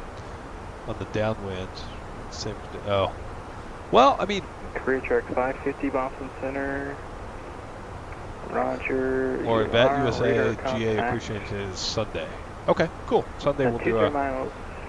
we'll try and do a GA stream. Level 310. Well, Gus, you should be doing 210, And, right? Like ground speed's not your problem. That's ATC's problem. Descend and maintain flight level 280. You have information Tango. Boston Logan Airport HS information Tango. 21540. West 020 at 3. Visibility 10. U12 at 16,000. 25,000 scatters. Temperature 5. Dew point -13. Altimeter 3017. Approaches are being conducted to parallel runways. ILF runway 4 right approach and visual approach to runway 4 left and U. Departing runway 9er. Runway 33 right is approved for turn-off after landing. Land and full short operation in effect on runway 4 left. At full length up to 5,000 wide. All aircraft reaching all hold short incident at design altitude. Increased bird activity in the vicinity of Logan Airport. Numerous construction cranes in the Boston area and in the vicinity of Logan Airport. Advise on initial contact. You'll have information Tango. Okay, doke. We have information Tango. So we're back on center. I probably should have told him we'd be off the frequency, so hopefully he didn't try and call us. And 33 nothing is the approach freak, so that's in.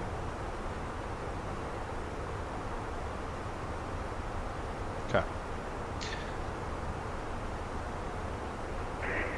Delta 5303 descend via the Robux 3 arrival. Remain yeah, Gus, so right. Airspeed is your problem, right? Like 3017. ATC will control you in airspeed, so if they say maintain speed 210, Arrival runway. just you do 210. If you're doing 250 on the ground speed, I'm sorry, what's our runway one more time?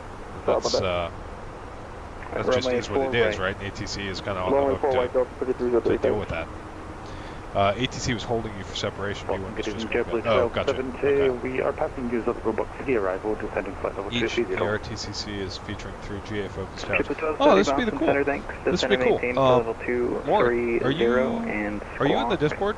If not, if you could post it in Discord or just DM me or something. But yeah, I would love to do some GA stuff. Maybe pick up the A2A Comanche and do some GA flying. I was thinking about doing a private pilot stream where we do, or a couple of private pilot streams where we do kind of all the PPL maneuvers. What would be really cool is to do a flight plan cross country, like on a navlog, you know, old school style. If you guys are interested in that, but I'd have to figure out a way to do that on a computer and stream it. Or I guess I could, maybe I could do it by hand, record it, put it on the Discord, and then we just get in the sim and fly it on stream. Alright, 230 on the heading, and then pilot discretion. Yeah, no, I'll have to give it some thought. Your sim CFI, haven't heard an ADIS in forever. Yeah, I know, right? You just get them off the iPad or off ACARS. But there was 40 knots south wind, so we turned downwind and just got 250 over the ground. Delta 2057, contact approach. Yeah, Gus, but you don't care what your ground speed is, right? Or you should. Like, if you're, as long as you're doing the airspeed that ATC told you to fly, then that's fine. So they should account for the ground speed in their spacing and all that stuff.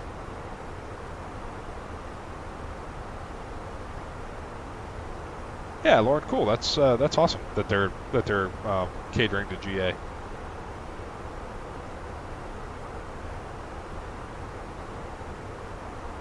Okay, so we're getting fairly close to the top of the descent, so I'm gonna start cleaning the cockpit up here.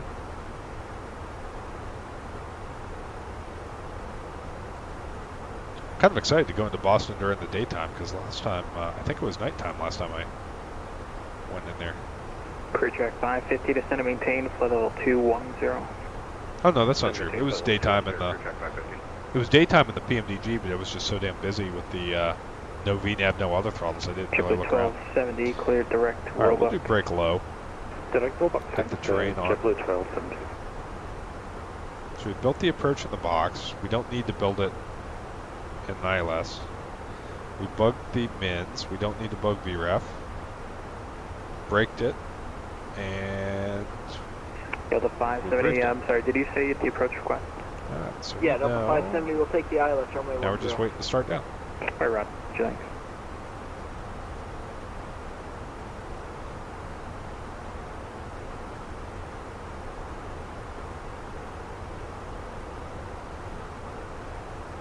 Lauren, yeah, that makes sense, right?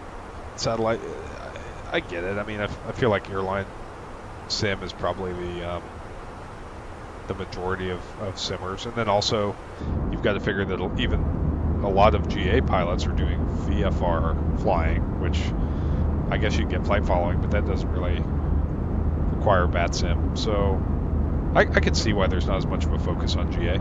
So. You know, as there is on the airline side, but it's cool to have a day where you can just take a Cessna up and do some light GA IFR, because it is a different beast for sure. 1093 than airline flying. Yes, sir. We're at 12.1 for 14 on the Highland 7. I just think it's super cool that the controllers take the time to provide DTC to everybody. All the way up to 360. That's a blast. 1093. I'm also glad that Boston came up. 1422 descend via the J Fund 2 arrival, runway 4 right to the Boston altimeter 3017. Alright, 3017, descend via the J Fund for 4 right, Spirit Wings 1422. Rouge 52, descend via the J Fund 2 arrival, runway 4 right, altimeter 3017. So J Fund for 4 right, bottom's going to be 6,000. Descend via the J Fund 2 arrival for runway 04 right. We have the Clear track 550, descend maintain, flight level 190. Descend maintain 190, clear track 550. And 1270, maintain 310. okay, so here's where 310 knots or greater, JetBlue 1272. the Airbus won't start down, right? 5303, connect So I need approach to 133.0. 46 miles. I need to remember to hit a button. 133.0, Delta 5303. All right, Lauren, let me get that for you.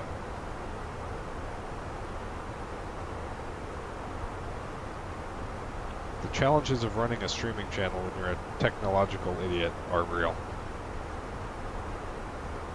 I need a tech guy. Let's see. Do this. Invite. Boston Center, low United 1, passing flight level 281, climbing 350 now, 40 southwest of Syracuse. United 1, Boston radar contact, climb and maintain, flight level 350. 350, United 1. Delta 570, descend and maintain, 11,000, altimeter tree 009er. Descend at 11,000. John Seaford, if you break out the E6B for flight planning, I'd be all into that. It's something I've totally forgotten how to use. Yeah, you and me both, dude. So I need to get back into it and remember how to use it. But I think that'd be fun. Do an old school flight planning stream, because I mean I do a lot of general aviation flying, but to be honest with you, anymore you just throw it in ForeFlight and go. So it'd be kind of cool to do it old school style, right? The way that you had to as a private pilot, with a E6B and winds aloft reports, figuring out your wind correction angles and stuff, magnetic variation.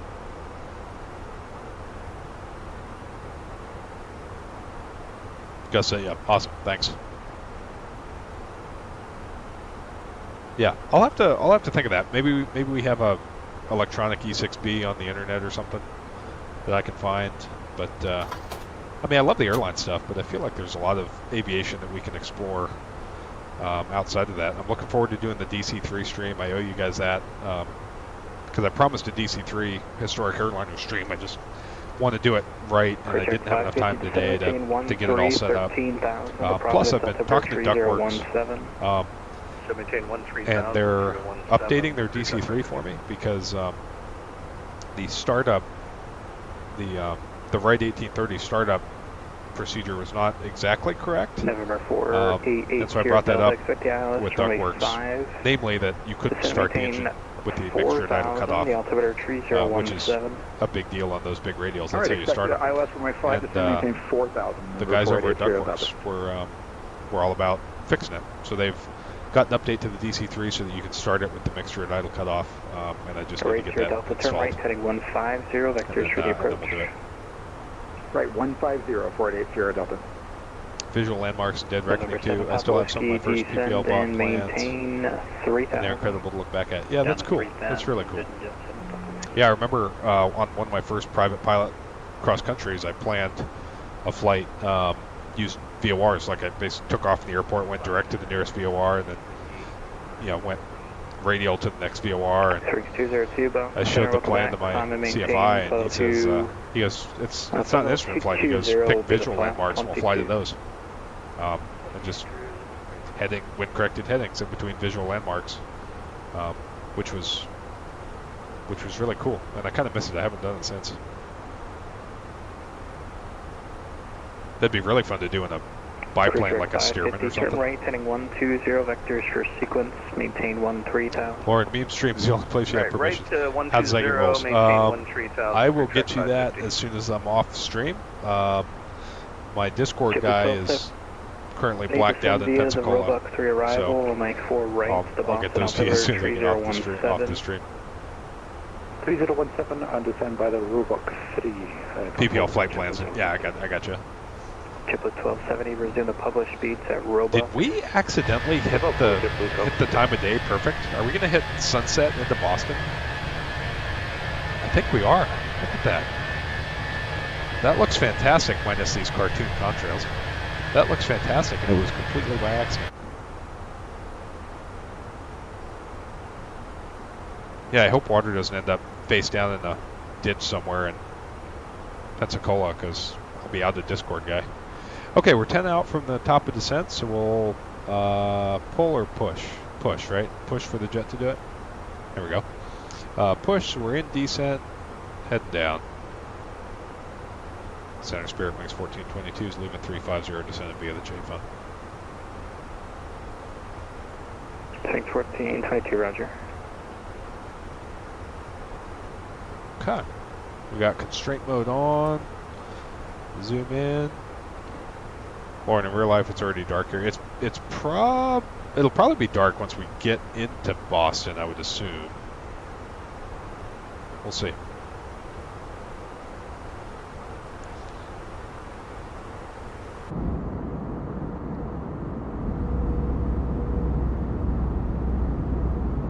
God, I love the wing flex on the new Fenix.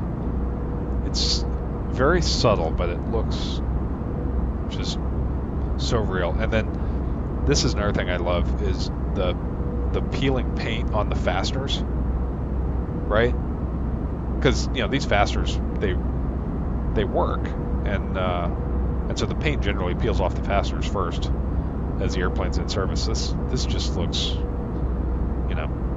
so incredibly real.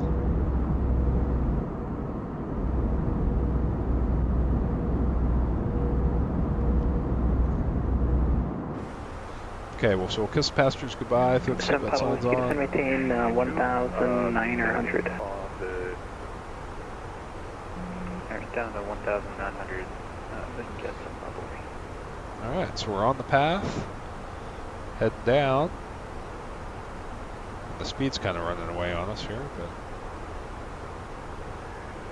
but. Delta Center, Cruise 52 on the G-front to arrival for descent.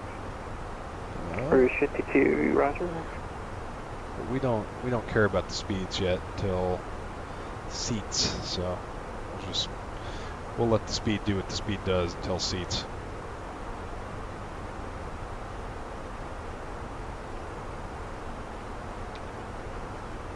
Enter destination data. I did.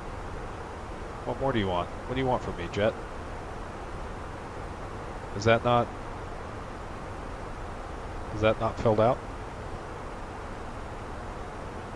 3021, 6 degrees. Winds. Yeah, I think that's...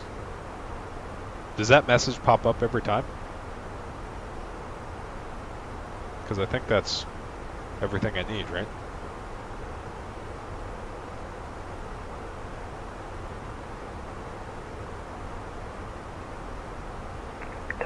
570, descend and maintain 6,000. 6,000, that's 570. Clear direct 550, clear direct Papa Victor Delta. Clear direct Providence, clear direct 550. There's vodka working his butt off. 550 cross Providence at 1. We're just over here sipping a coffee. Re-enter the winds. It's unhappy with the auto-populate value. Okay. Well, what's the wind say on the approach 133.0. 123.0, thanks. JetBlue 1270. Winds in the end is 030 at 6. So we'll put that in.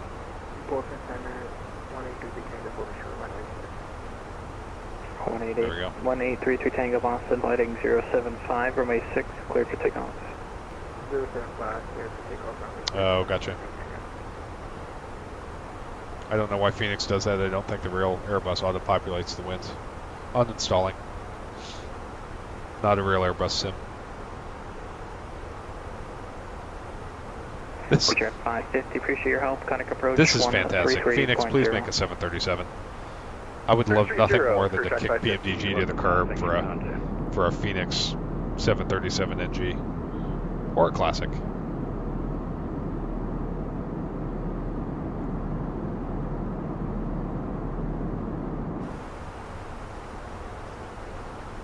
Right here, Delta, send maintain 3, correction, send maintain 2,000. Send maintain 2,000, number 488 Sierra Delta. Over 7 Papa Whiskey, turn Okay, right, and I'm actually going to make a change. So I don't turn know right, if there's heading boats. 330. So the cool thing about Boston Right is turn, the 330. minimums for the ILS change depending on whether there are ships in the harbor or not. And so since the weather doesn't appear to be a factor, I'm going to put 374 feet Charlie at 12000. in the mins, which is the minimums with tall ships in the approach area. And then that way, if there aren't ships, we're covered. But if there are ships, we don't have to change anything and we're going to cross in the box. Calverton at 12000, 623 Victor Juliet. One of the few discrepancies with the Phoenix. Yeah, Lauren, this is... Well, I mean, just watch V1's channel, right? I mean, watch a real Airbus pilot fly the Phoenix, and it's pretty incredible what they've been able to do. I mean, from a system simulation perspective, PMDG is keeping up with Phoenix, but just from a visual aspect, you know, I mean, this feels real. There's one thing I haven't been able to figure out though. So if I can click that out. How do I lower the seat? Like, how do I get the seat to actually fold out? Because I've never been able to get my jump seat extended. Right, 80 Delta, turn left heading 120. Left 120, 88 Sierra Delta.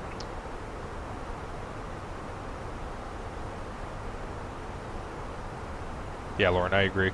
It's, you know, I mean, I don't know the Airbus, so I'm really just a simulator enthusiast at this point, enjoying this thing, but that seems pretty impressive to me.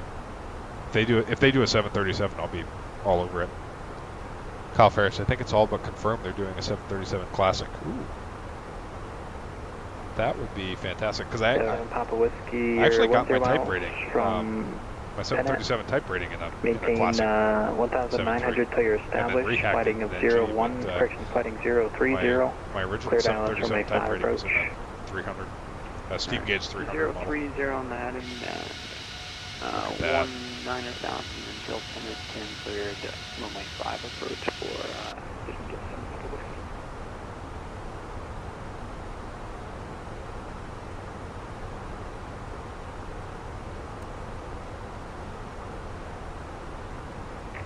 Delta 570, flying your present heading back to 280 knots. ILS runway 10 approach. Nail it.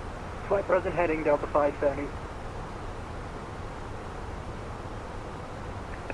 Turning 1422, connect Boston approach 133.0. 33.0 for approach, Spirit Wings 1422, we'll see. November, maintain 14,000. Alright. Climb maintain 14,000, Alaska 389. Boston approach, Spirit Wings 1422. Flight level 216, information Tango, descended via the J-Fund.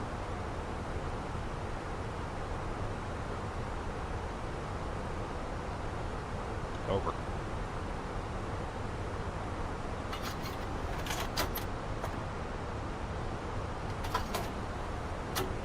November 54, Golf Hotel, contact Boston, ground 121.9. Over Ghana, we can add them. Delta Sony 57, contact ground point 9.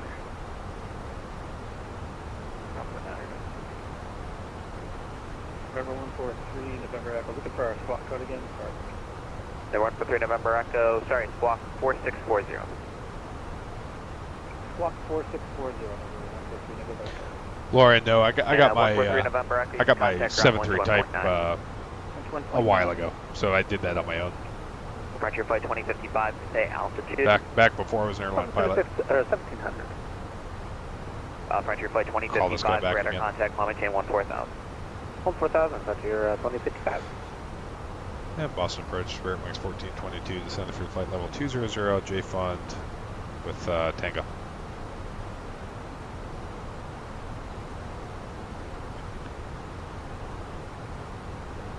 Last aircraft taken. Yeah, that's Spirit Wings 1422, descend through flight level 190, information Tango, descended via the J Fund. Crew check 550, descend maintain 7000, turn left heading 010. Oh my God. Left 070 down to, what was the altitude again? Delta 010 down to 7000. 010 down 7000, crew check 550. Spirit Wings 1422 Boston, approach the Boston altimeter 3017, expect the ILS runway 48. Alright, 3017, and we'll expect 4 right ILS, Spirit Wings 1422. Okie doke, there's 180, wind lights are 5303, runway 9, on. correction 4 right, clear to land. 3017, the man says. Clear to land, Delta 5303, 4 right. And we'll knock out a quick descent check. Alright, altimeters, we got 3018. That's cross check. The minimums are Vero 374.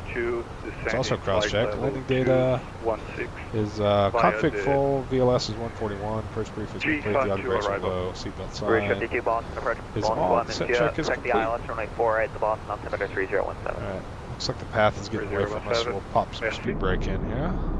30 on.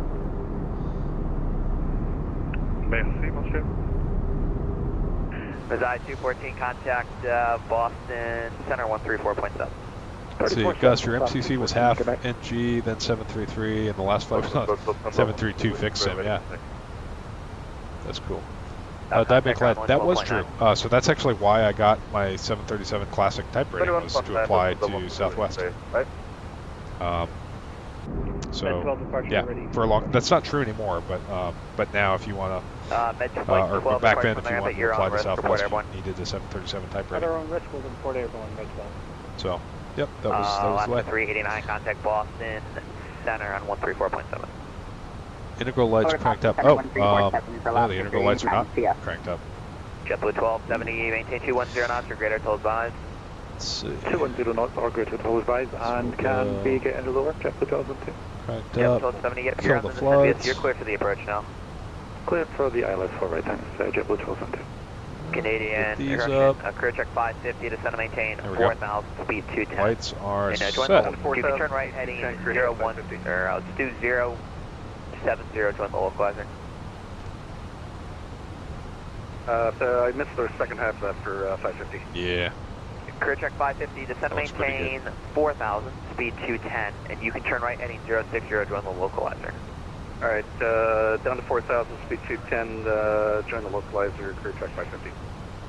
Frontier Flight 2055, contact Boston. I'm Center, chuckling just 134.7. imagining vodka doing the job of 3 people in the 7.2 on Aveo Premium. Talk about busy.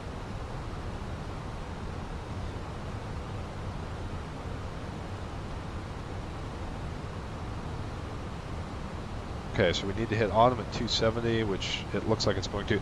This speed window always blew my mind, how, you know, how French. We hit the speed within 20 knots. That's good enough. But on the Boeing, if I'm 5 knots fast, the other guy's like, hey man, what are you doing?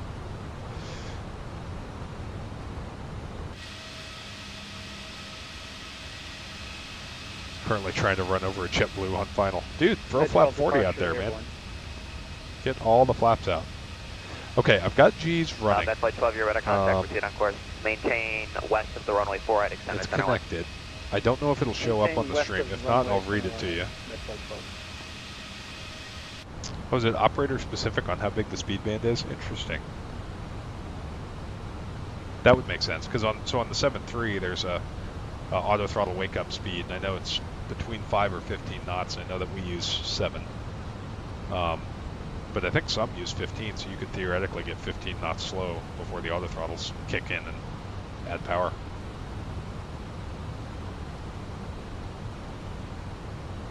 Okay, coming through 10. Let's see, so if I remember, going through 10, we want to put this thing into approach mode, so we'll go activate approach mode, confirm, pull for managed speed. So I want to slow to 250 now. JetBlue 1270, runway 4 right, cleared to land. There's 250.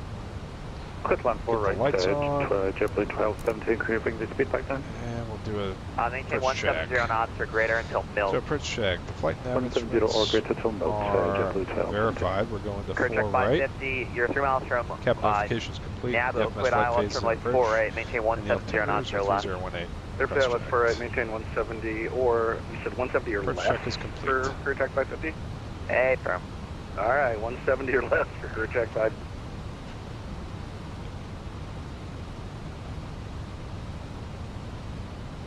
Lauren, yeah, we use 7. All right, slowing to 250. Got all the lights out. Ooh, these are the new LED lights, right?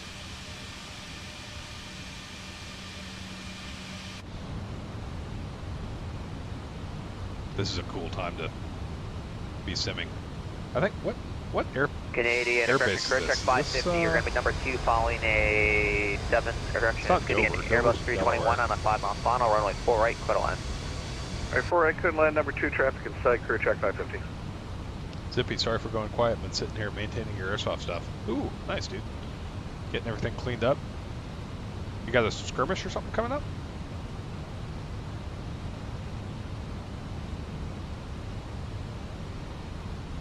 Okay, Spiced is next at 220 and a hard 7,000.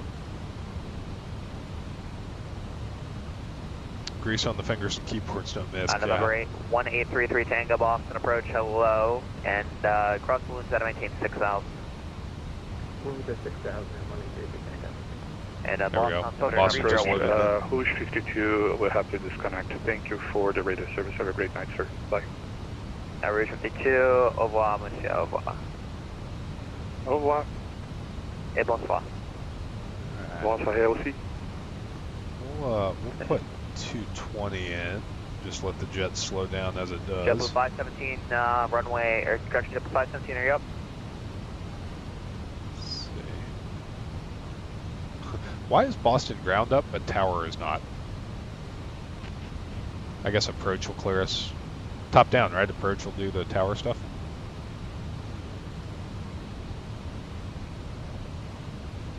Oh, Zippy, yeah, done until New Year's. It's kind of hard to airsoft in the cold, right? Because won't the gas not expand, right? Gus, wife from Costco inbound. See ya. See ya. Thanks for joining, man. Take care. All right, we might need a little bit of speed brake to get slowed down here.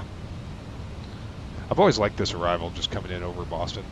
Kennedy has one too, where you kind of arc around the airport. That's kind of fun.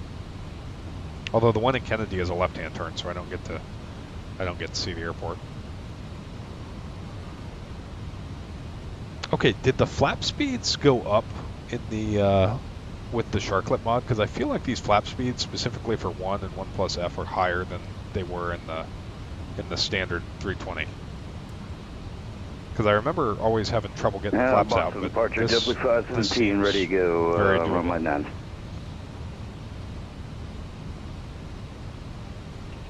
Okay, 235 is flap 1 runway speed. 9 a lot of away traffic on the rollout crossing runway. That's flap 1. A lot of wait, runway 9, JetBlue 517. No one qualified to take this or approach X's tower. 727 on a 5 Okay, mile final for the crossing runway, runway 9 clear for takeoff. Oh, that's cool. Did you hear the wind noise as the slats came out? The slats came out and the wind noise got louder. Oh, okay, so they increased the flap speeds for the 321. Got it.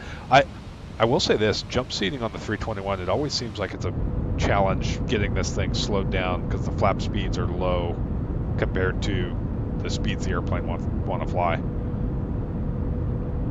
Lauren, yeah, the high density config, like we got 220 on board right now. Definitely an energy management challenge. I would say, you know, for as much flack as I give Airbus pilots, this airplane is probably more challenging to slow down than the 7.3 because, you know, 7.3 you have flap 1 through 5 available at 250 knots. So if you're below 10,000 feet, de facto you can get flap 5 and full speed breakout, which at least helps you get it slowed down. But yeah. 228 people. Oh my God. So 228 passengers, 4 flight attendants. That's 232. 2 crew. That's 234 people on an A321. God, that's insane. ready vacating. It's incredible. JetBlue 1272 up from the Boston, contact. Okay, Gabe is also at 220, so we're looking good. JetBlue 517, say altitude. Climbing through 1,000 feet, JetBlue 517. JetBlue 517, radar contact, climb maintain 14,000. Look at this, right over the airport. Climb maintaining 14,000, JetBlue 517. If you haven't yet, smash the like button for that view right there. Spirit on a high, intercepting the high downwind for 4 right at Boston. Number 1833 Tango, correct the ILS from like 4 right. You can proceed direct Oshi. ILS 4 right, direct Oshi. At sunset, nailed the timing. Look at that. That's cool as a passenger too. You just see the airport popping out from under the wing. Got the city of Boston right there. Ooh, we might need to jump to the other side so that we can see the city of Boston in the replay. Let's do that. Let's jump over here. Don't you wish you could do this in real life? Just jump over to the other side of the airplane. Catch the view out this side. Got to get the window frame in.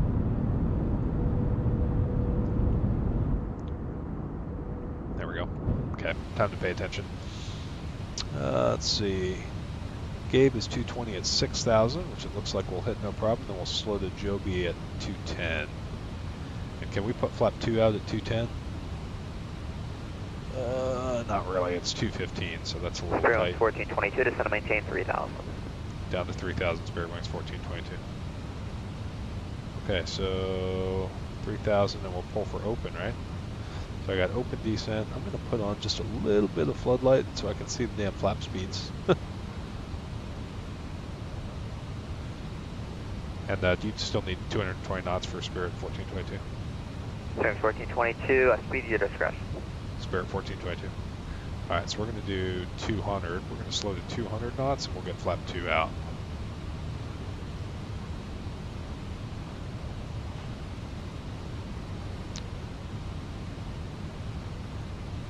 Yeah, guys, if you don't mind hitting that like button for this juicy arrival into Boston at night in the Sharklet 321, I really appreciate it.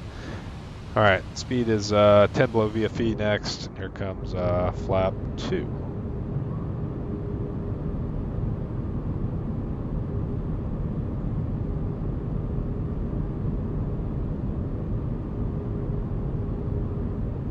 That's cool.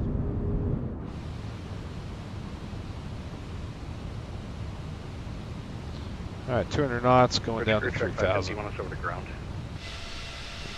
Team Bucket made it. Alright, thanks, man. Is that deck angle right? I feel like it is. I feel like I've felt a pretty good nose down deck angle on a 321. Especially when they put the flaps out.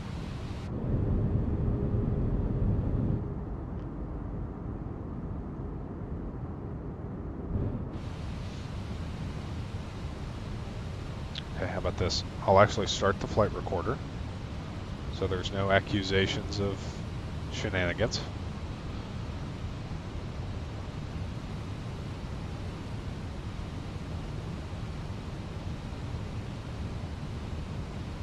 Okay, 500 to go.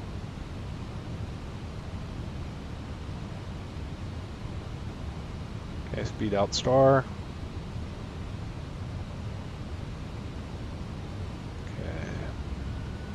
Steering 1422, turn right heading 310, vector to final.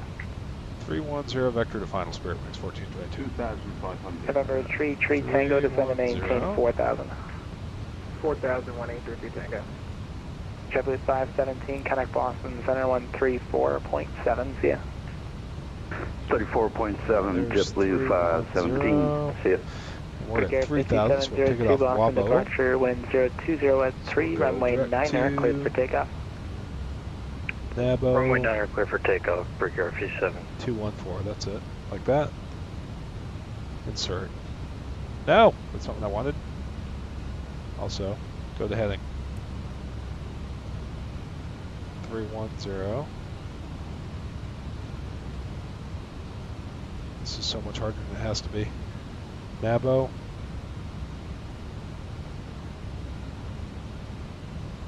Yeah, that's what I Wings want. 1422, turn right heading 010, descend and maintain 2,000. 010 2000, Spirit 1422. 033 Tango, cross Goshiat or above 4,000, cleared ILS runway and 4 right approach. 2000. Go Head at down. 4,000, 183 Tango, clear for the approach. Oh, we need the LS push buttons too. Shoot. LS push buttons. Good call, Kyle. Thank you. Try the extending. Yeah, I tried that. So if I go Nabo and then radial in and then direct to insert. Bus approach, hello, United 1, J52 with Tango. Doesn't do that. United 1 Boston approach, good evening. Thank you for Tango. Expect This guy's ILS getting me runway low. 4 right approach, 2,000. Boston altimeter 3017. 3017, 4 right, United 1. Spirit Wings 1422, 6 miles from Milt, maintain 2,000 until established on the localizer, cleared ILS runway 4 right approach. Alright, 2000 till established, cleared 4 right approach, Spirit 1422. Okay, doesn't matter anymore. Drawing a line is dead to me. Approach is armed. 2000 till established, got the LS push buttons. We're only using one autopilot. Gonna slow to 180 now.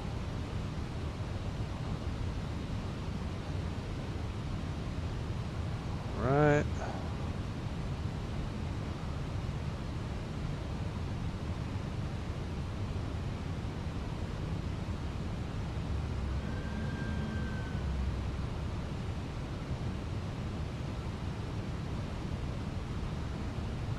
Only a little bit of screaming on Vodka's landing. 1522 Nice. Heavy Boston departure, runway 9er, line up and wait, traffic 8 mile final for the Now you crossing had runway. it, just thought it was going to intercept it when we CS did before. 1522, line up and wait. I feel like that's...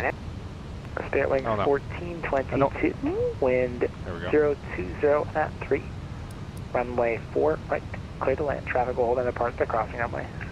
Alright, clear to land 4 right, Spirit Wings 1422. CBS Okay, 1522 so we're Heavy, wind 180. 0203, runway 9er, clear for takeoff. I think we're close here. Perf. So takeoff runway 9 or UPS Alright. 1522. November 7 Okay, 5 glide 7 is Alpha Foxtrot alive. Boston departure, runway and 9er, line up and wait, traffic 8 mile final for the crossing runway. Line up and wait, 7 Alpha Fox, runway 9er. Hotel Foxtrot, caution wake turbulence, following a heavy Boeing 767. This is exactly where V1 says to be. 180 knots, flap to 2,000 above the field. There's one dot above, Precure managed, and 5702, two radar down. contact, climb and maintain 14,000, say altitude leaving. Climb maintain Flap 14,000, three. we're passing 3.1, Brickyard 5702.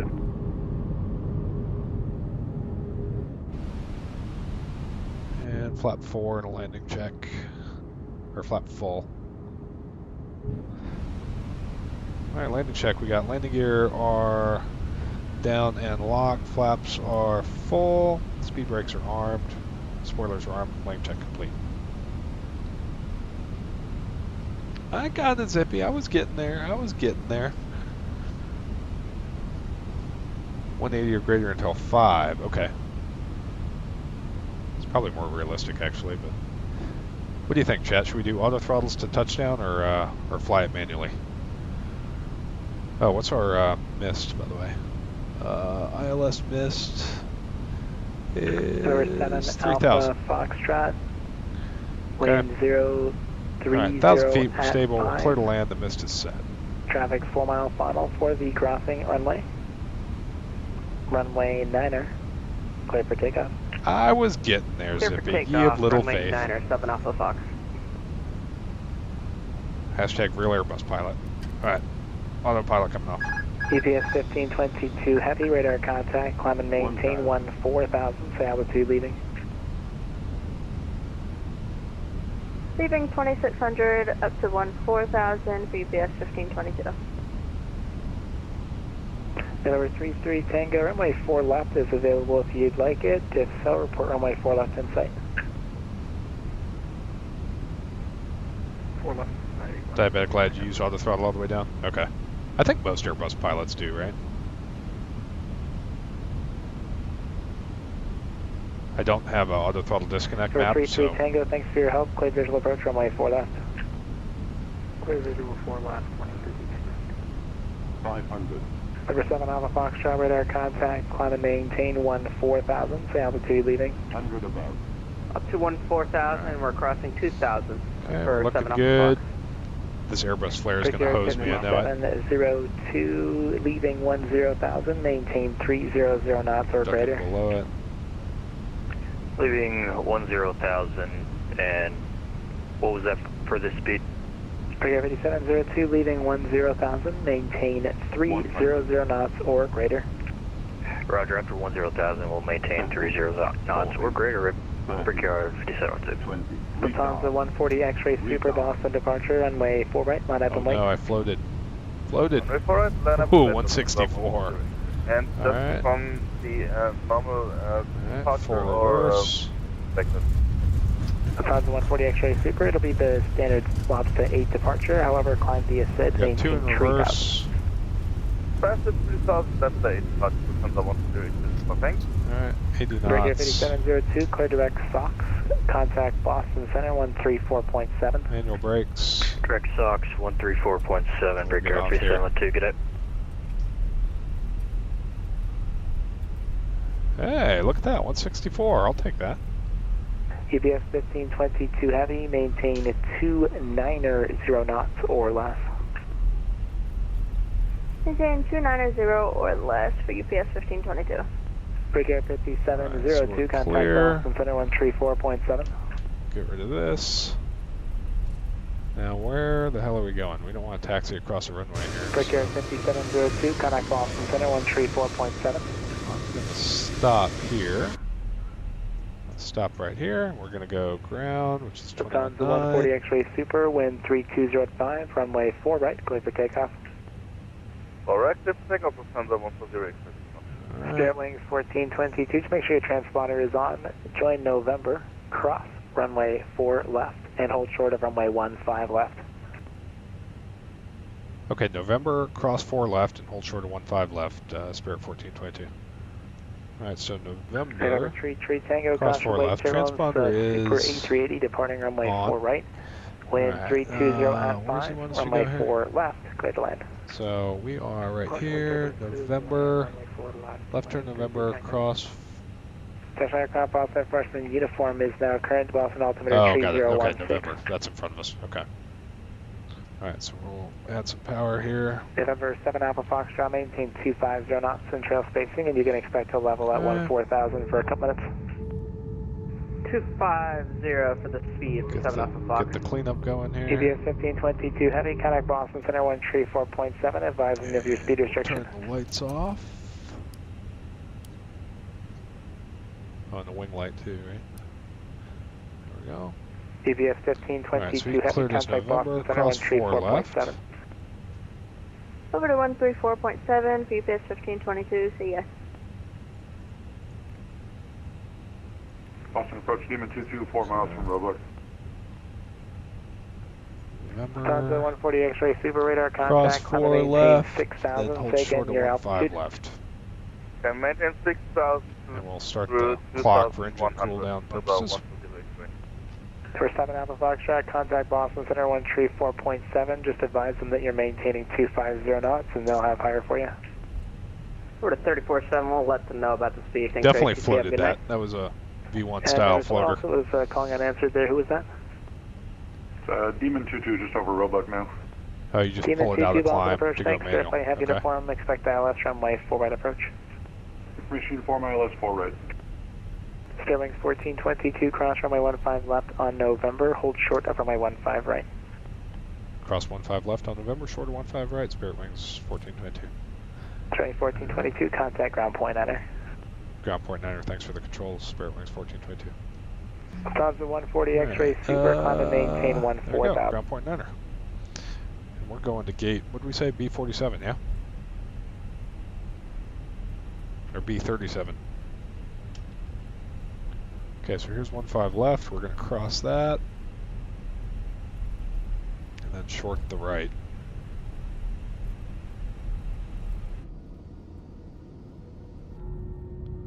And that was the perfect time of day. Getting into Boston. Okay, there's 15 left. The next one we'll hold short of.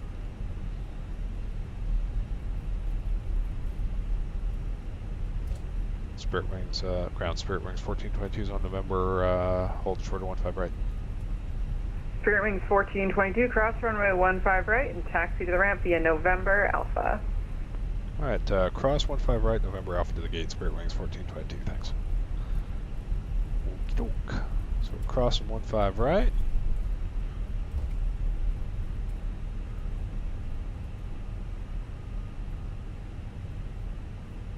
There's 2 minutes on the engine, so we can turn on the hide pump and kill 2.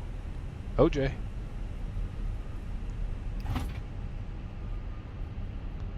And Alpha will be the inboard. I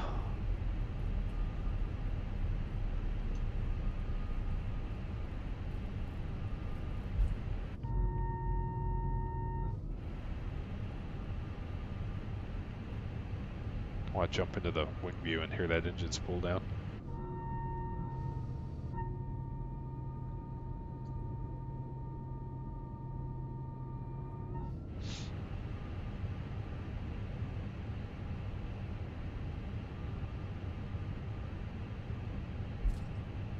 Cut that tight on the left side, did I? Oh shoot, did I taxi over the... Did I cut this corner?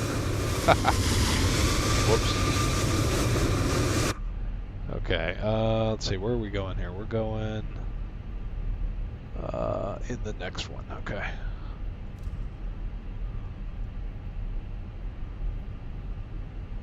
On your screen I ran over the... I probably did run over the edge lights. I've gotta look back at the replay, but I don't taxi, man. That's my excuse. I have people for that. I'm just chilling at this point. 250-hour move. We don't taxi from the right, man. That's why. Here, I need to do this. There we go. Now the taxiing will be realistic.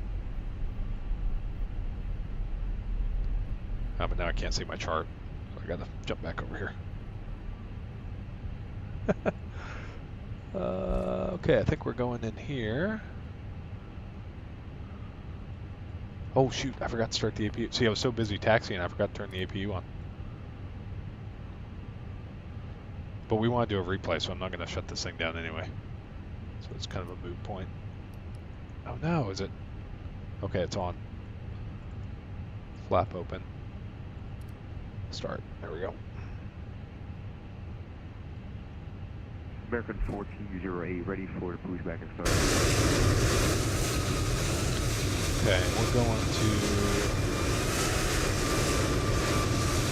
American 1408, Boston, or heavy, Boston ground, push on to Alpha approved, back ready for one back taxi. in the corner here, right? Back here? Push on to Alpha approved, American 1408 left. We'll call ready for taxi. Okay, so we'll turn the taxi line off. American blind the 84, guy. ready to push and stop. Spirit, don't start the EP on the route. American Shut down 84, Boston ground, push on Wait, to really? Echo approved, advise ready for taxi. You're kidding, right? Echo approved, and we'll go back to taxi. 84. No. Lauren, you're messing with me. Boston ground, 183 Tango. 4 left, Bravo, looking to go to signature. November 1833 Tango, Boston ground, taxi to signature via right turn on Bravo. Signature via Bravo. This scenery looks pretty good.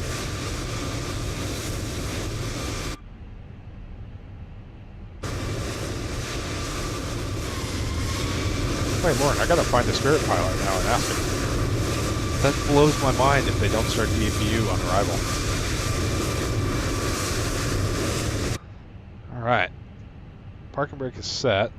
Boston ground, we're just about outside the GRA, right? APU's available, so the timing worked out, and then we would shut down. But we're not going to do that because we want to do the replay. So, matter of fact, what we are going to do is we're going to restart number 2 with the November APU. 827 Alpha, Boston ground. Bleed. Runway 9er, And then we'll do the replay. via So I'm going to Lima, disconnect hold short from of Bravo. Aveo Premium.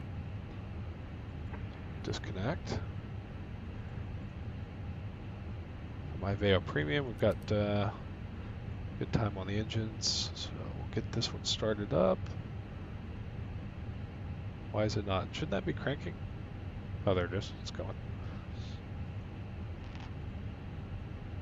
United's gonna try. No, this is a Spirit gate. We talked about this. This is B. Oh, it's B36. Where's B37? Rip. Yep, this one.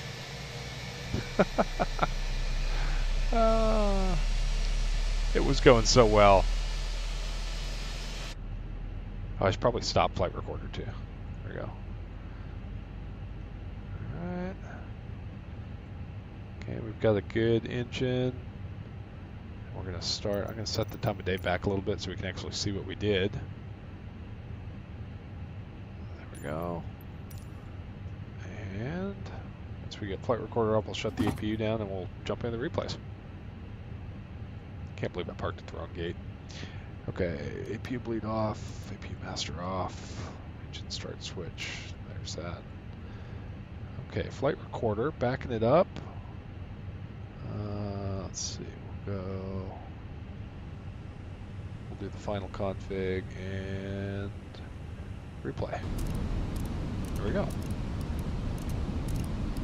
And I think we were full flaps and speed brake arm by this point, right?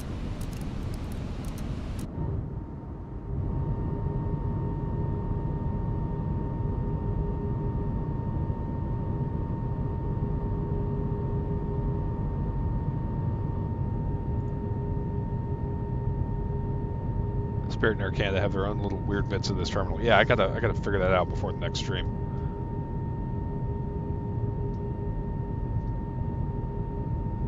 Vodka, how'd you do, man?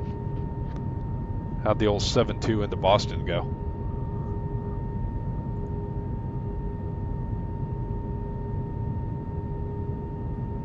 Okay, let's fast forward this just a little bit.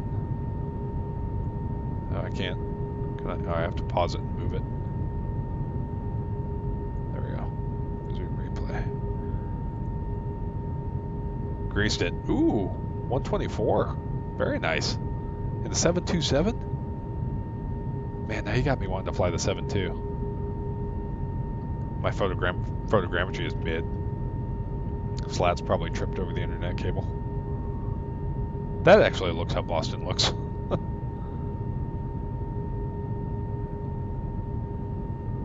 This is cool coming in over the shipping containers though.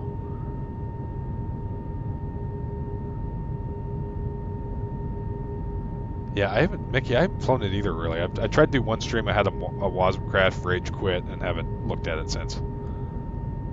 I gotta learn how to fly the thing first. Alright, here we go, guys.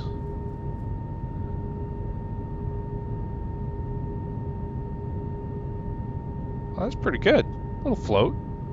Little fly, Airbus float. 169.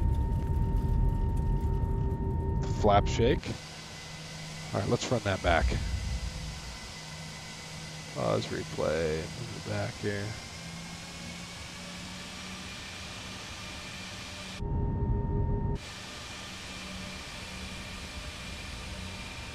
See how we did here.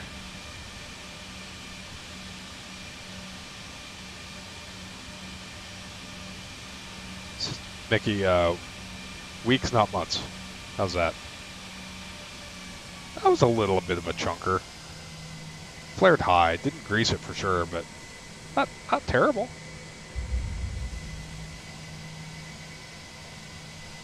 Alrighty, y'all. Said 172 on that one.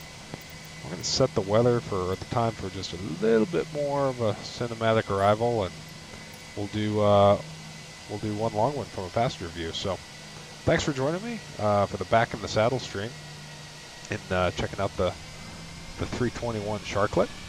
We'll see you next time. Hoping to be on stream a little bit more here now that life's calmed down a little bit. So, thanks for joining in. Appreciate it, and I'll see you on the next one. Cheers.